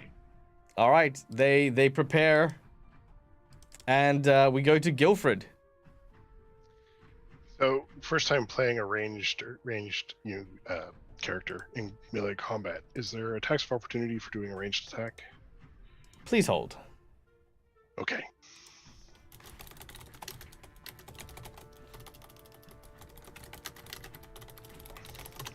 All right. So attacks of opportunity happen on manipulate actions. I know that, and I know spells count for manipulate actions. If you leave a square. Or make a ranged attack. Yes, so you will provoke attacks of opportunity if they have attacks of opportunity. Well, we're about to find out. So I'm going to, because might as well try it once. I'm going to use Spell Strike. So I'm going to use that as, so I can cast a spell of 1 or 2 actions. My next shot for my bow is imbued with the spell that's been cast. So I use a 2-action Scorching Ray into my arrow and fire it at the Orc Chief.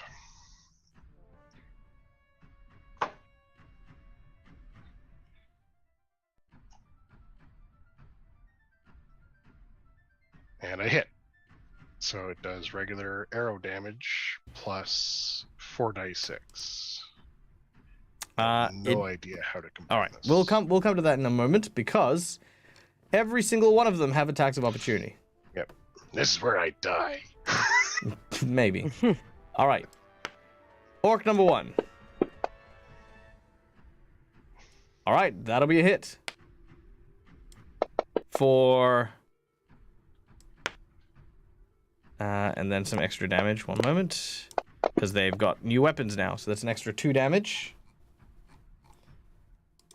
All right. Orc number 2. Swings. And that'll hit.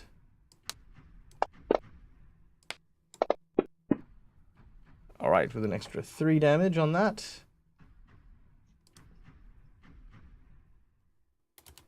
All right, moment of truth. The chieftain comes in with his club. And that is a hit. Oh, you might live. He's got another D10 on this.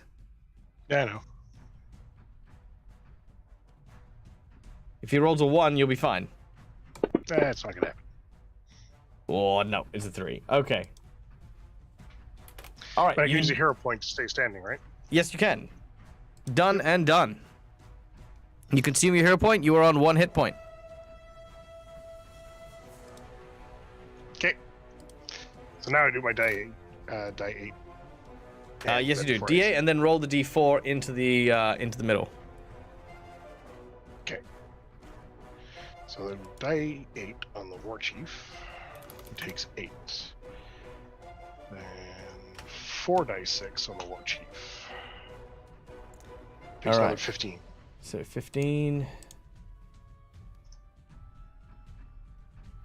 All right. Oof. 15 plus 8 is 23. All right. Ugh, not looking great. Not looking great at all. All right. That is the end of Guilfred's turn, I believe. Yes? So that was 2 actions. Oh, yes. You have one more. So I have one more. So I'm going to use a spell parry. So I raise my guard. I get a +1 circumstance bonus to AC and saving throws against any spells or attacks that target me. All right, beautiful. Done and done. Top of the round, the orcs get to go. Now, orc number 1 is going to take the next splitter and going to go for Rockgrim. That is a substantial hit. Hey! for 6 plus 8. So that is 14 points of damage. Cool. Rockgrim enters rage immediately as a reaction. Nice. You are now raging. Second action. Also, I think you can apply rage to yourself. I think there's a Yeah, I got it. It's on.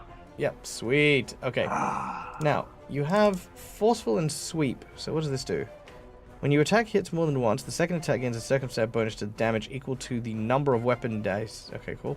When making a sweeping attack, hitting multiple, giving 1 to any attack if you already attempt to hit a different target. Okay, cool. So he gets a +2 to his damage now, as he hits you with his second attack, if he hits. He does not. He critically misses. Give me a number between 1 and 5.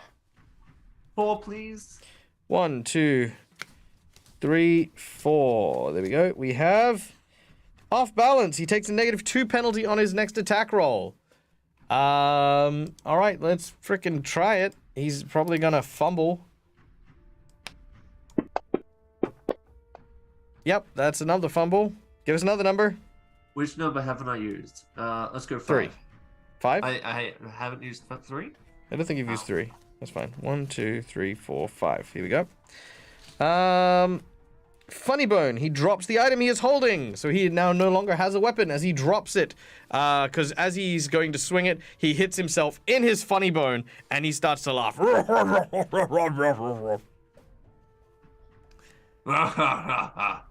don't care.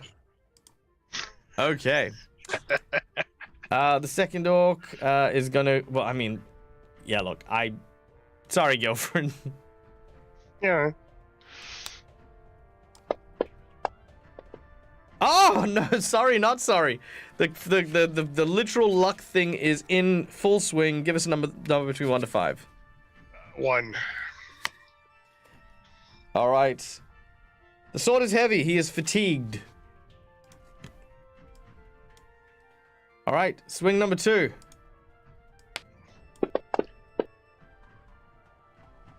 Another critical miss.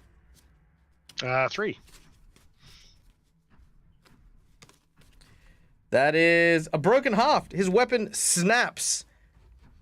He tries to punch you because why not? He misses. He doesn't fumble though. All right, and Orc 3 is dead and unconscious. Rune, you're up next. Please, you can't just leave me here. I don't intend to, but if you be the one to exit that building first, that'd be fine by me.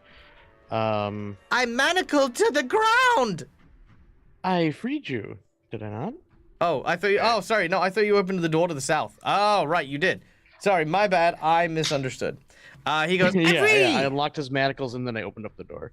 Right. Sorry, I interpreted that as you unlocked the door and then opened it. That's fine. All right. Oh. Yeah, no, he's gonna go. I'm free. Here I go. And he runs straight into an orc.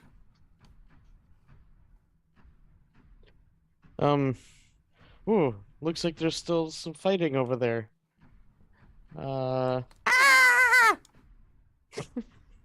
He runs over here, but thankfully the orc has used its attack of opportunity, so it can't make one. You're welcome. How lucky. So what component is it that I can't use my loot anymore? Is it somatic or? I'm guessing the somatic part. You can try to fix the thing. It's your somatic component. Okay. Yeah, I'll try to fix it. All right, make a craft check, which I think is a thing. Let's have a check. I think it is. Yes, it is. I'm actually also trained in it. Easy. You just sort of restring it. Not a problem. Done.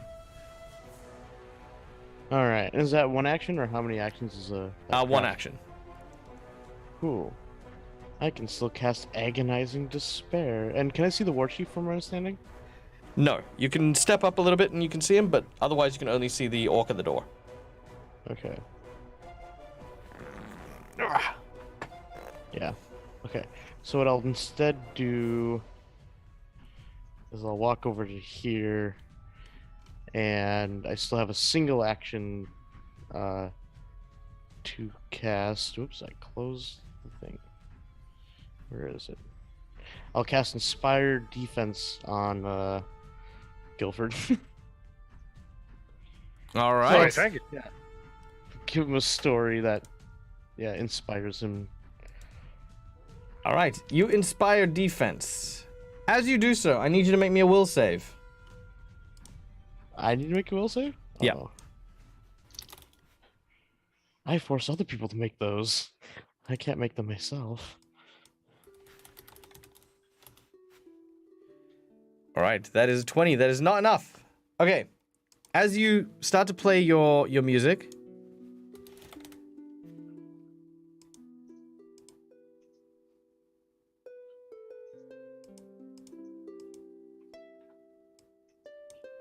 it's very beautiful music. Way better than the bard outside. All of a sudden,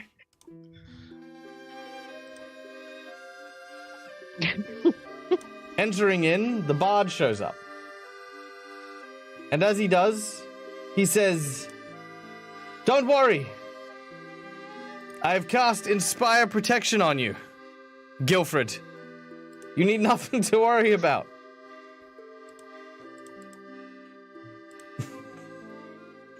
Why, thank you, blood donor. I mean, yeah. Yes. Thank you for coming to us in our time of need. What? Sorry, I can't hear you, Rune. It's fine. It just like the unluckiest thing happens where you're playing it and your spell is your ability has definitely gone up, but he's taking all the credit. Rune's face is starting to turn into the color of his jacket, or that of his like. Oh, so savage. All right. The Orcish war chief then gets to go. He's gonna start punching Rockgrim. That'll actually hit. He goes, "You do bleed." And then he's gonna hit you with his club. And the club breaks. And he throws it down. He says, "Ah! Useless!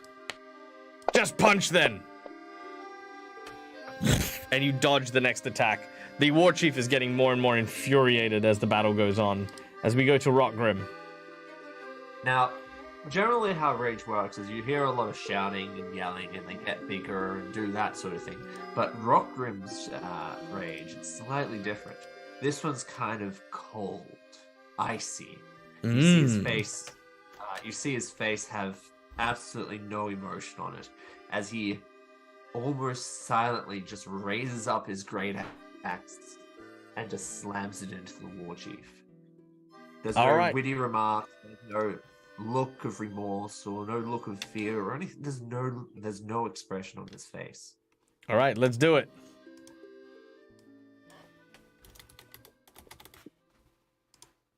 Can I use my last hero point to reroll that? Yes, you may. Thank you. I like how on my screen it hovered on a 20. And I also love how you guys have somehow used like all those hero points. You were stacked up right at the start of this game, and now there's only 2 hero points left. I still missed the first one. Mm-hmm. I got a second one. Yeah, knock on wood. I've actually been passing a lot of my checks. All right, that'll hit. Damage. And the war chief goes down. I don't think he will. Oh yeah, he'll use ferocity and stay away. Yeah, ferocity. Boom. And then the last hit. And then the last hit. And that'll miss. All right. Guilford, you are up. And feeling inspired by your defense, but cornered by the 2 orcs to your left and your right. The one to your right has not used its attack of opportunity yet. So, switching weapons draw an attack of opportunity? No, it does not. I'll drop my bow and pull out my rapier as my first action. All right. And then I'm going to do. Oh, I have to replenish, right?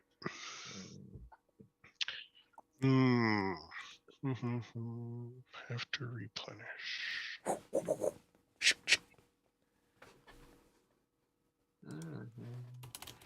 By the way, One this second. fight is not dangerous. It's just stupidly slow because the Fantasy Grounds believes everything about the luck anomaly and has made everyone roll like absolute garbage.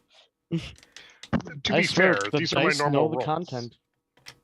Yeah, no, it's great. It's amazing. It's doing exactly what I don't even need to adjust the rolls. I was going to be like, hey, let's roll twice and take the lowest for everything within a certain proximity. But I'm like, nah, we don't need to. We're barely a hitting as is. We're good.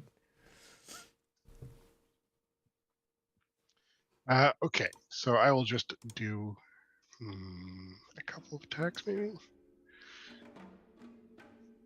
because that would draw attack of opportunity, and I would die.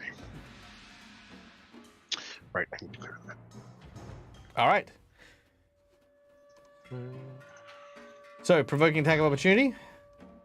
Yeah, I'm gonna try. What the heck? I'm gonna do an ability called Force Fang. Ooh, Just all right. contains, somatic. All right, so the Orc Warrior 1's going to use his fist. And we'll crit fumble. You miss. Orc Warrior 2 is going to use his neck splitter. And we'll also crit miss. Brilliant! Brilliant! My kingdom for double digits. What the hell? Okay. Welcome to my world. Welcome to my world. Fantasy Grounds, you are a stubborn bitch. Okay, whatever. All right, give us a number between 1 to 5. 5. 1, 2, 3, 4, 5. What's happened is disadvantage all players and hasn't told them. Yeah, that's true. All right. Overextended. You trigger reactions as if you had a move action. So if you have attacks of opportunity, either of you, the guy between Rockrim and Guilfred provokes an attack of opportunity. And what's the next no. one? 2. 2. Boom.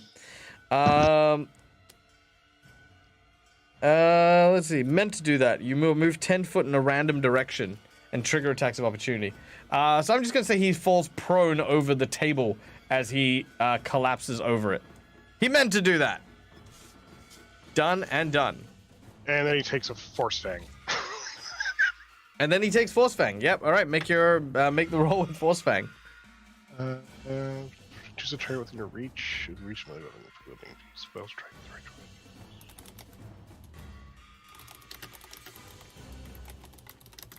weapon. Alright, so I just roll a base attack against him. So he's that one. And I miss. No, I hit. Wow. Okay. All right, that'll hit. Should I force against him instead of my? That's because that guy's prone. That's why. Ah. All right. So I do 10 Max points to damage. him, and that replenishes my spell strike. And I'll just attempt to stab him one more time with a rapier. Hey, stab me one more time. That hits Ha! him Done and done. for max damage again. Nice, beautiful. Stab. Yeah, goes into the orc. He is unhappy at the turn of events. As we then return to the top of the round. The orc takes one action to pick up his weapon. And second action is going to try and hit Rockrim.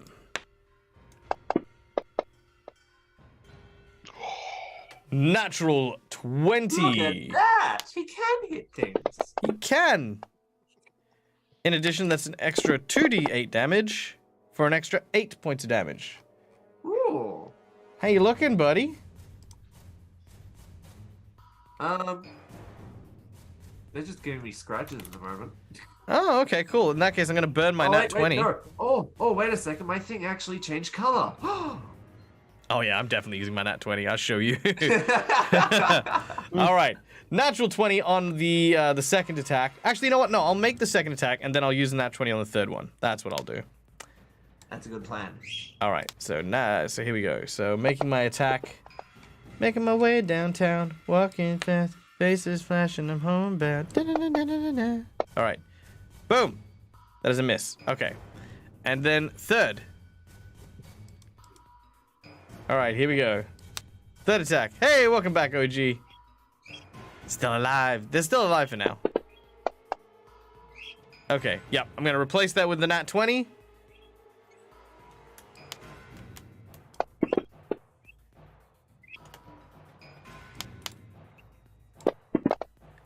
Which is 19, 20, 30. Okay. That is 32 points of damage.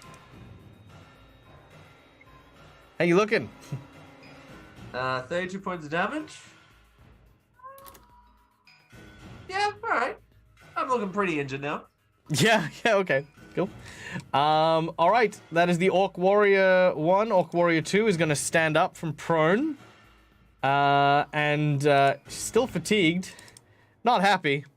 So he's going to try and hit Guilford. Take this.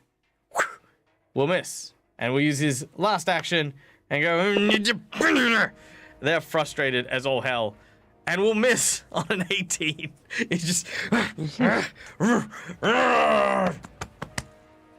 The orcs are not doing great. There's a reason why they locked the gnome away. All right, Rune, you're up next.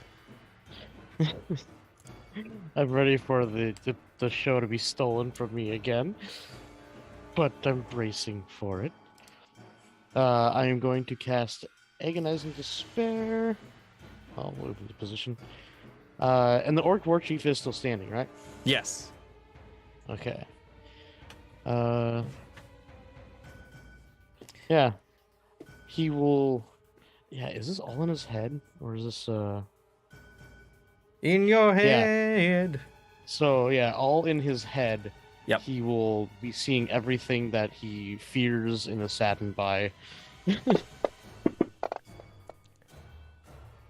He fails his save, meaning your spell goes off. Describe it for us. Oh, wait, hang on. You left threatened range, didn't you? Oh, yeah, from the Orc Chief Warrior one. Yeah, did, and he's Oh, gonna Orc Warrior smack one. ya. Ow. He's gonna smack ya.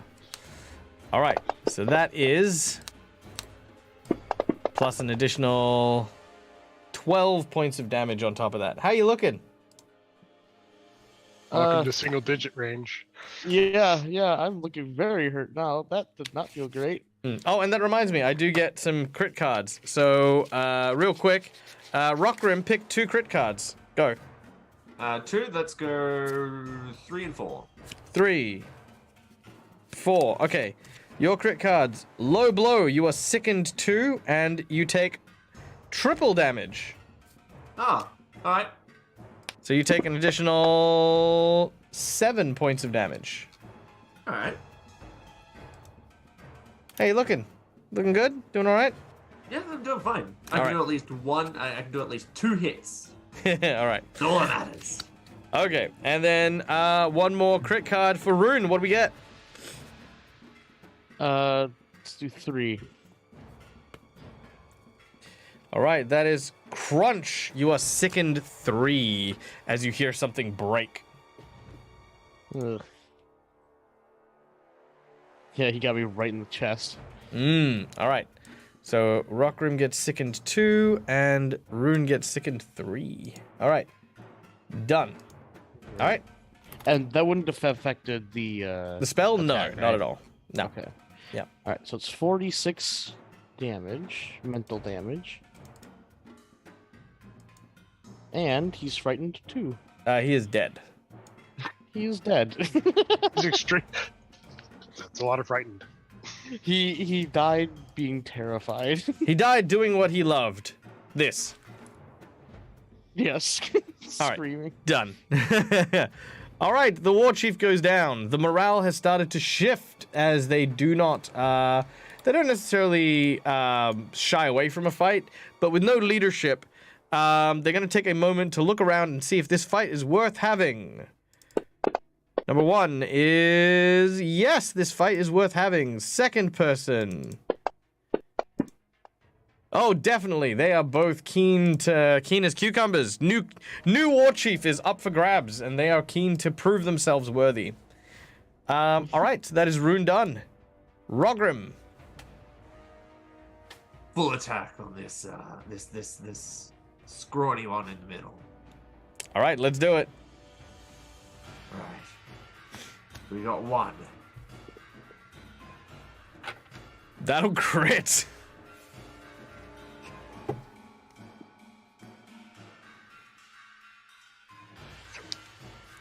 All right, very nice. 37 points of devastating damage. Orc But- ferocity.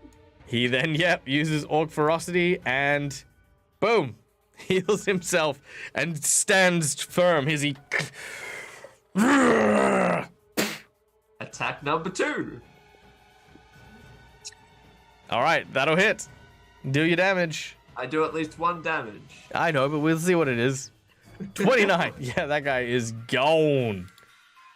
When I say down, you stay down. Okay. And last is he takes out a potion. He takes out a potion of minor healing. All right. Retrieving an object. You will be your last action. Yep. Okay. We then go to Guilfred. All right. With only 1 orc, the tide has shifted.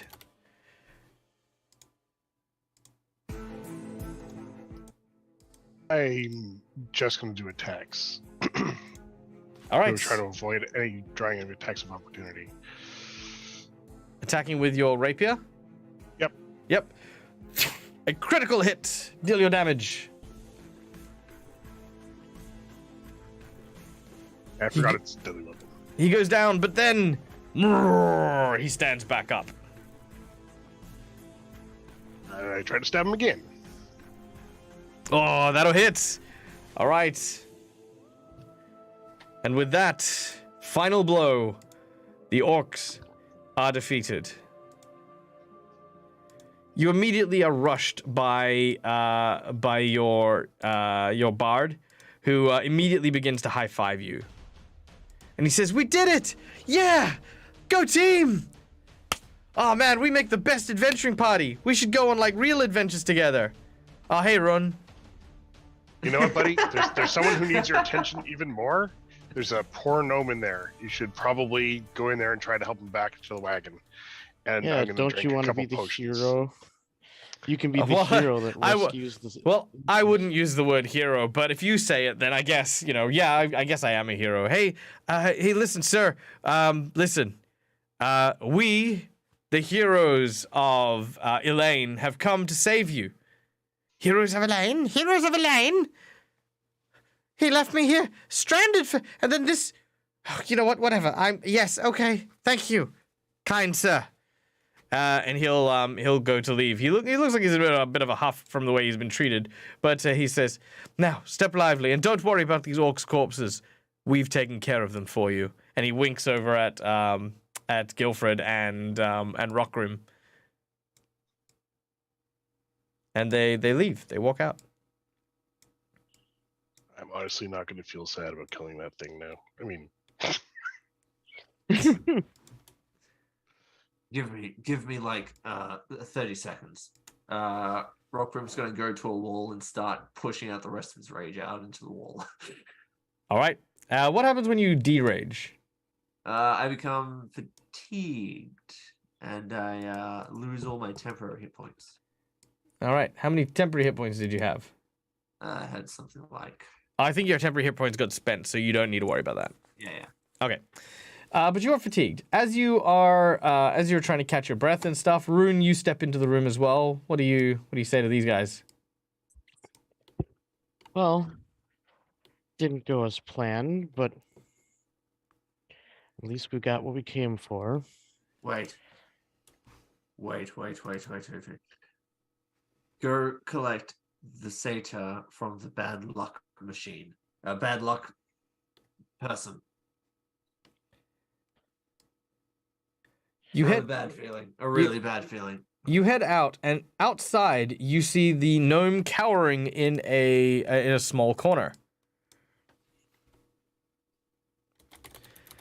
As you look over, you can see what looks to be a strange fey-like creature that is standing, grasping the throat of the satyr. The creature appears like this. Oh. Huh. All right. It says, let's see if I can find something good here. What's a good one? Oh, I like this one. Okay.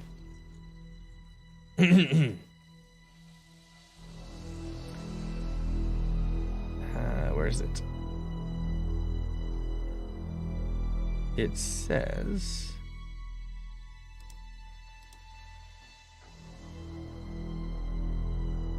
You, all of you are trespassers. Thieves that have stolen that which is not yours. Return it now, and I shall consider sparing your miserable lives. I have spoken.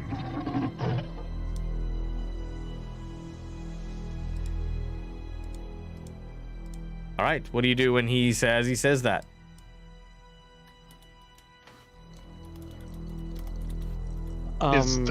Is the gnome?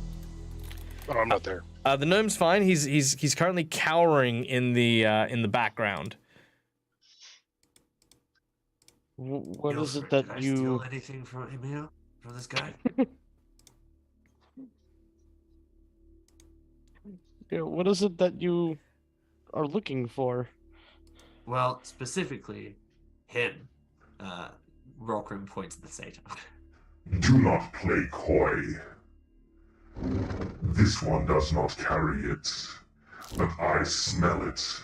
I sense the touch of the Fae upon someone here. One of you carry it with you. The smell of the Feywild.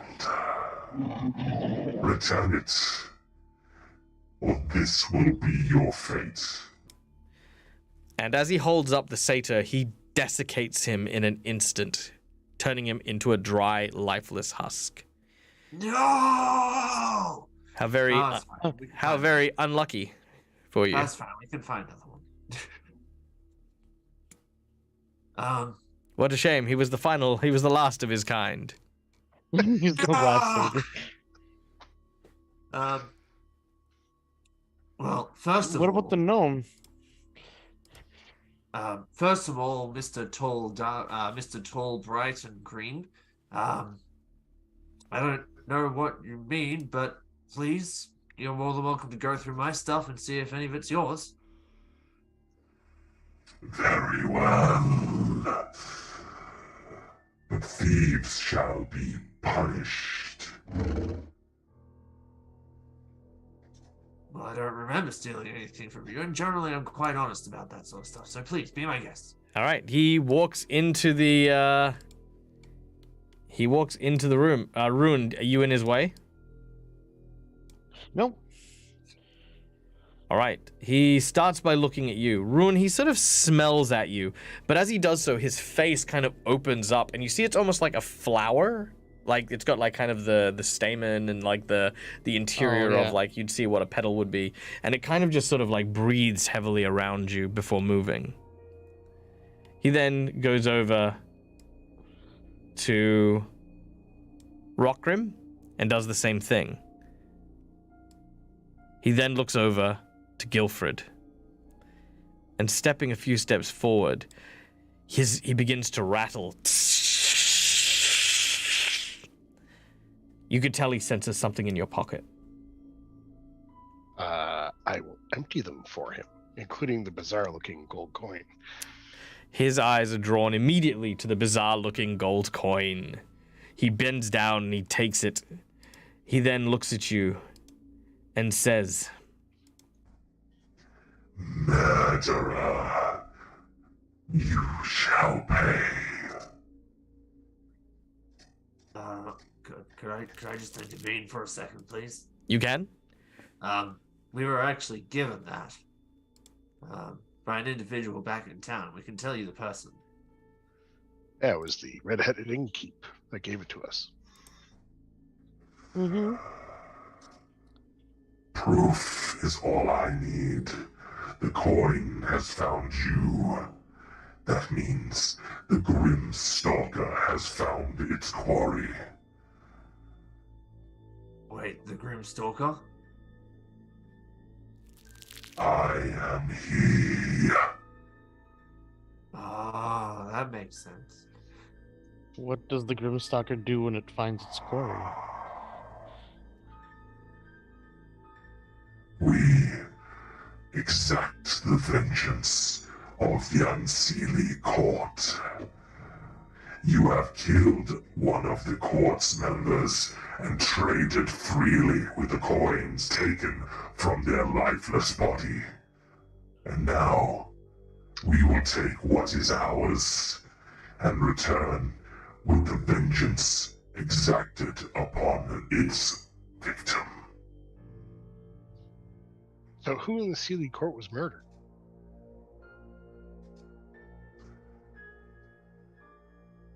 As this is your final moment, I will allow you to know the name of your accuser. A leprechaun. A leprechaun named McShaughnessy. Interesting. Now die. Now, what do I know of this make- leprechaun? What was that? I was wondering what I would have to know of this leprechaun.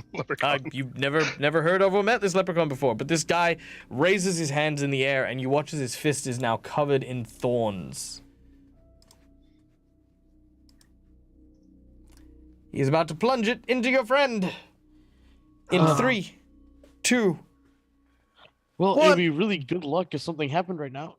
I Yeah, use, right. I bring up my spell shield. Very well. I'll give everyone spell a parry. perception check for an insight bonus. I will give this to everyone. Alright.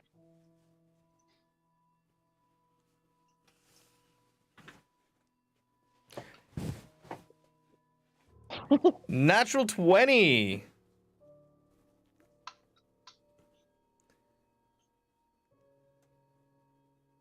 All right.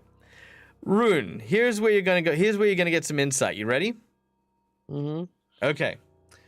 Now, do you remember what what Jerry said when you guys entered about his bad day? Yeah. What did his bad day look like?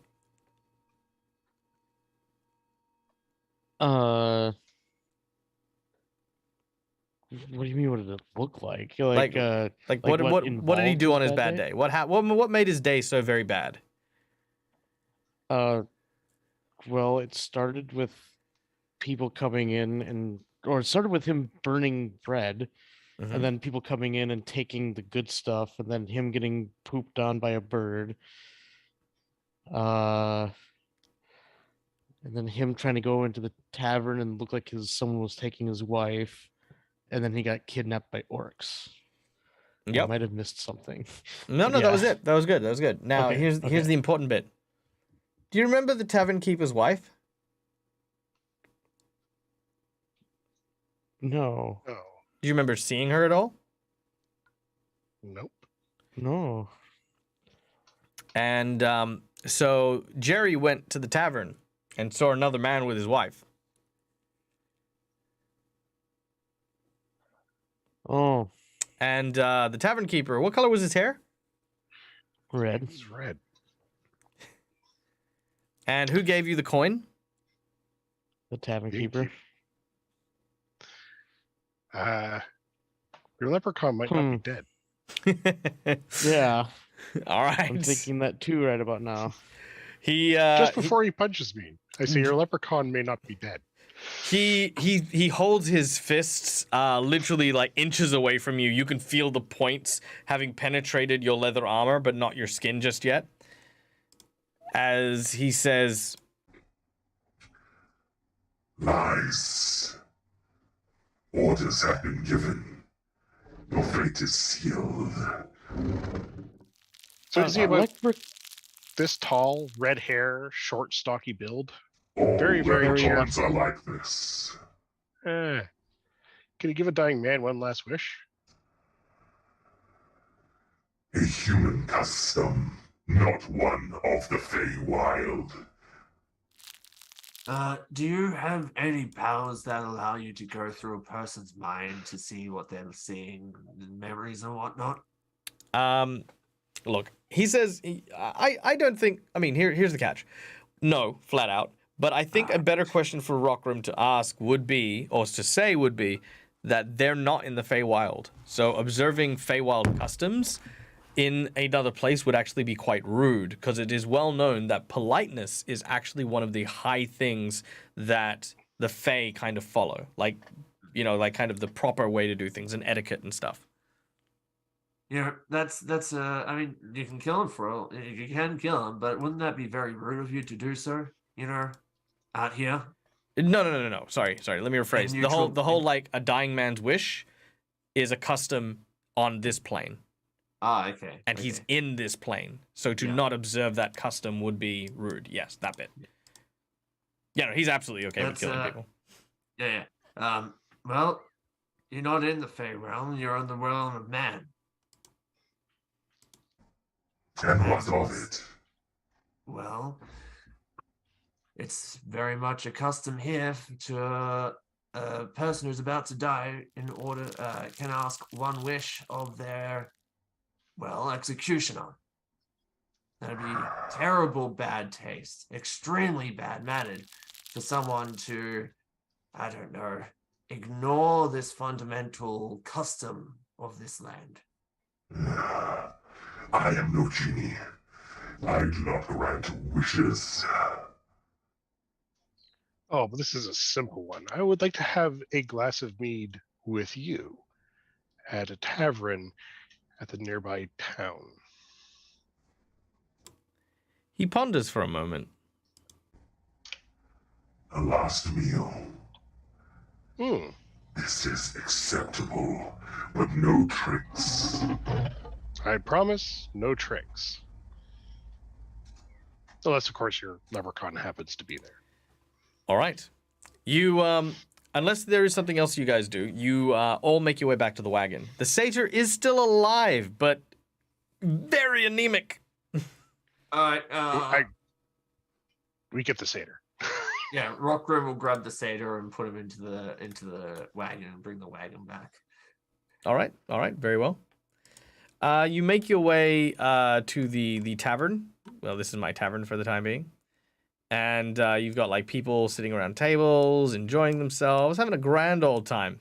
And the waiter is running around like a headless chook as you enter with this giant plant monster.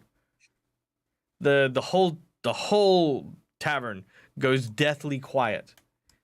Hello, friends? Friends? What's the meaning of all this then?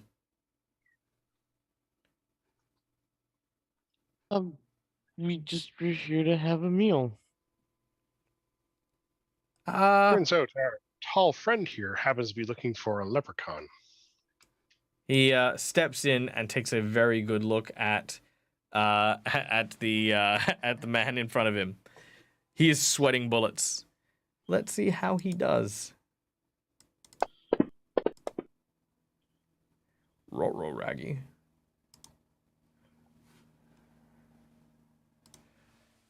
I don't think that he's gonna make it.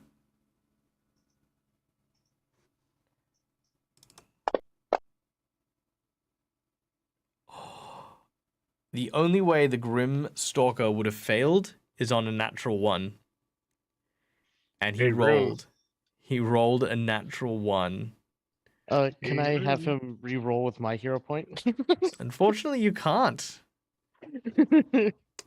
So he looks to this guy who's sweating bullets and literally says, 2 pints of mead. there's a divine intervention coming in. Oh, I can't do it. No. Oh, okay. Okay.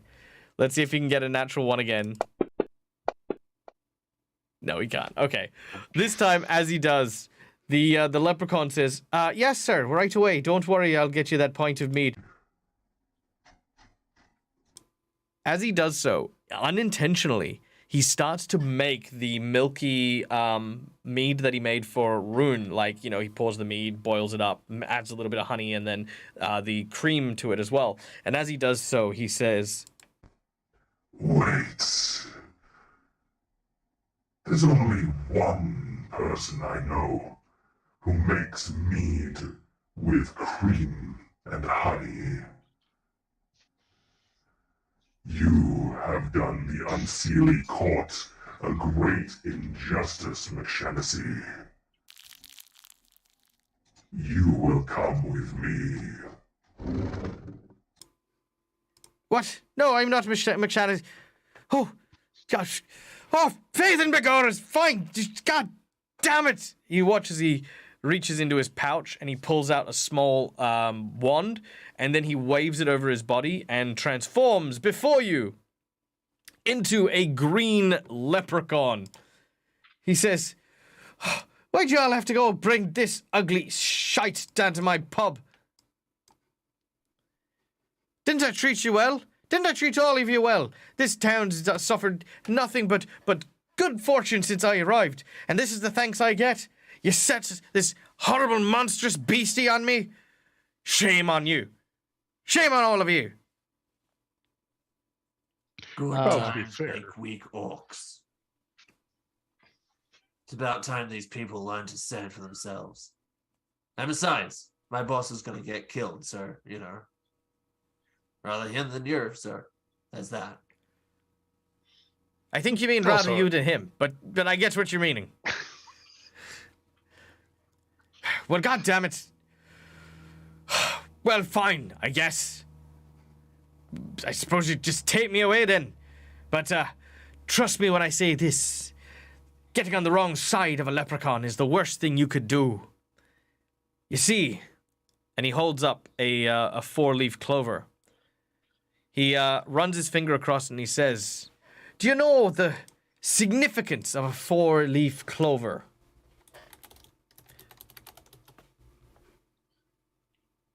Eggly. I did not pay that much attention to my lore studies. He says, Isn't like a 4-leaf clover like a mutation? he says, a 5-leaf clover. A 5-leaf clover represents, well, a number of different things. The first leaf is faith. The second is hope. The third is love.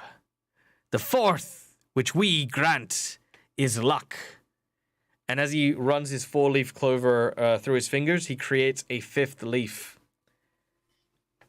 And he drops it on the floor here. And he says, in the 5th leaf is a curse. A curse that we save only for those that have crossed us in ways for suffering unimaginable. The devil. Come for you one day. The devil.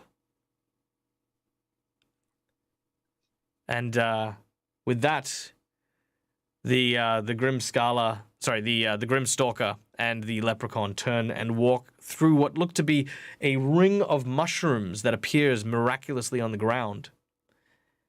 And only one thing passes your mind as these two disappear.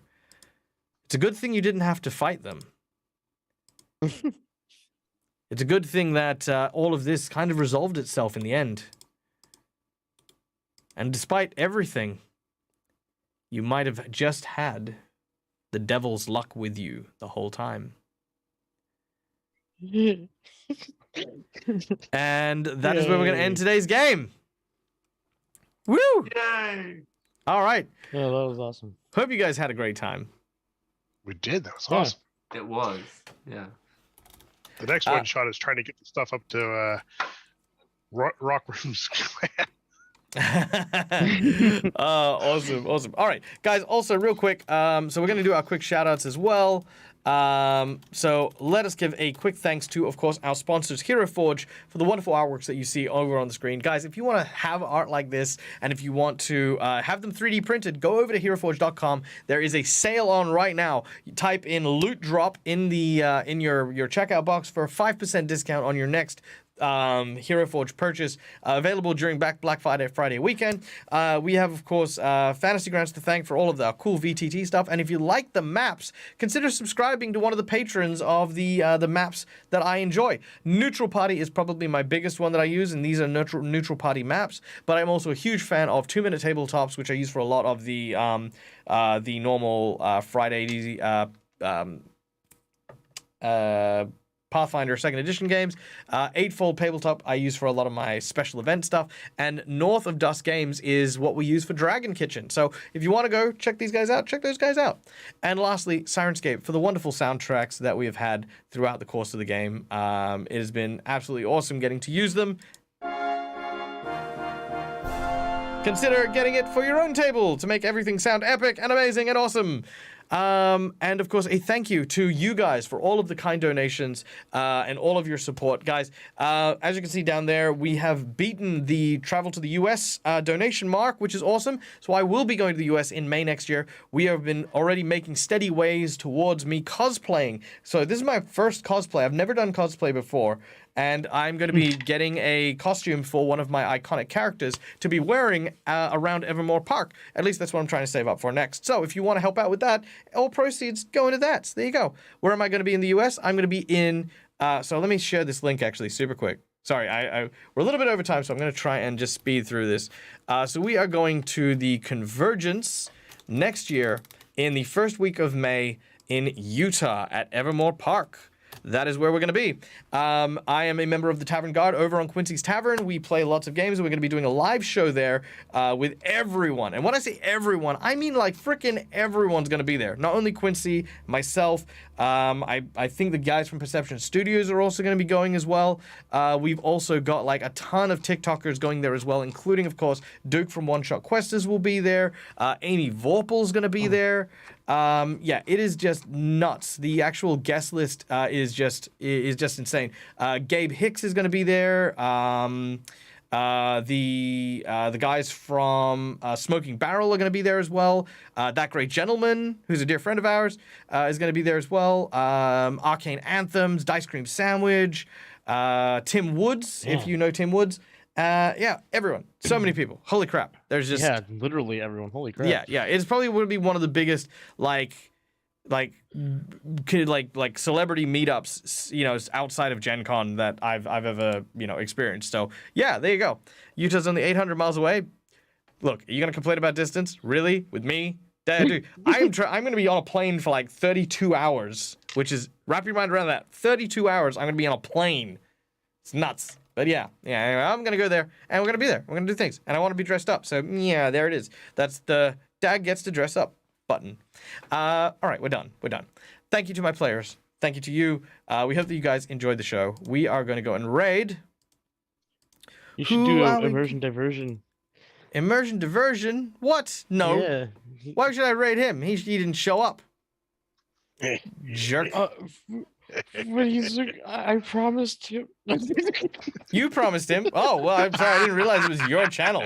Jeez. Wow. What's he even doing? Is he playing Pokemon? Yeah. So why would I go raid him with a bunch of D&D streamers? I know. Good point. I'll be joining him, though, maybe. Well, yeah, there you go. All right. 22 of those hours is Dead Aussie Gamer flying just across Australia. Yes, that is very true. Let's see. Well, thankfully, in favor of immersion diversion, there might not be anyone to actually raid to. But let's have a quick look here. to see if there's anyone who's doing like charity streams. Got a Thanksgiving stream. Captain Robear's doing a rerun, which is not surprising. Lots of vodcasters. Let's see. Oh, is there anyone with like one person just doing D&D, rocking on their own?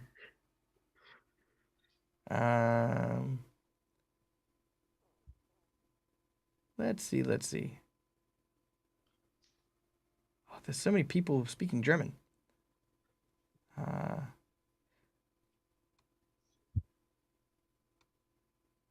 Somebody's playing Pokemon in the D&D channel.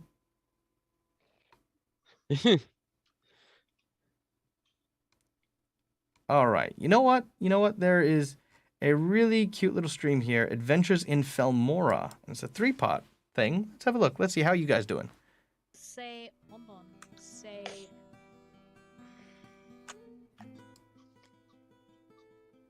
I know this is gonna sound. Oh, I love this. Okay, yeah, I'm vibing. All right. Let's go raid Murder Boy. Murder Boy, what is the secret of your power? Sorry. Look, I grew up with Tenacious D, okay? All right, so we're going to go and raid. Guys, all of the love, all of the support. Remember, we support each other just as we support, small streamers as well. We like to make sure that people feel warm and welcome in this space because, hey, we've all been there. We love entertainment. We love each other, and nothing connects us stronger than this appreciation for this game we call roleplay. Thank you very much, everyone. We hope that you have a wonderful and safe holiday. Enjoy Thanksgiving weekend. Share the love with each other. Until we meet again, as always, from us to you, game hard or die trying. Good night, folks.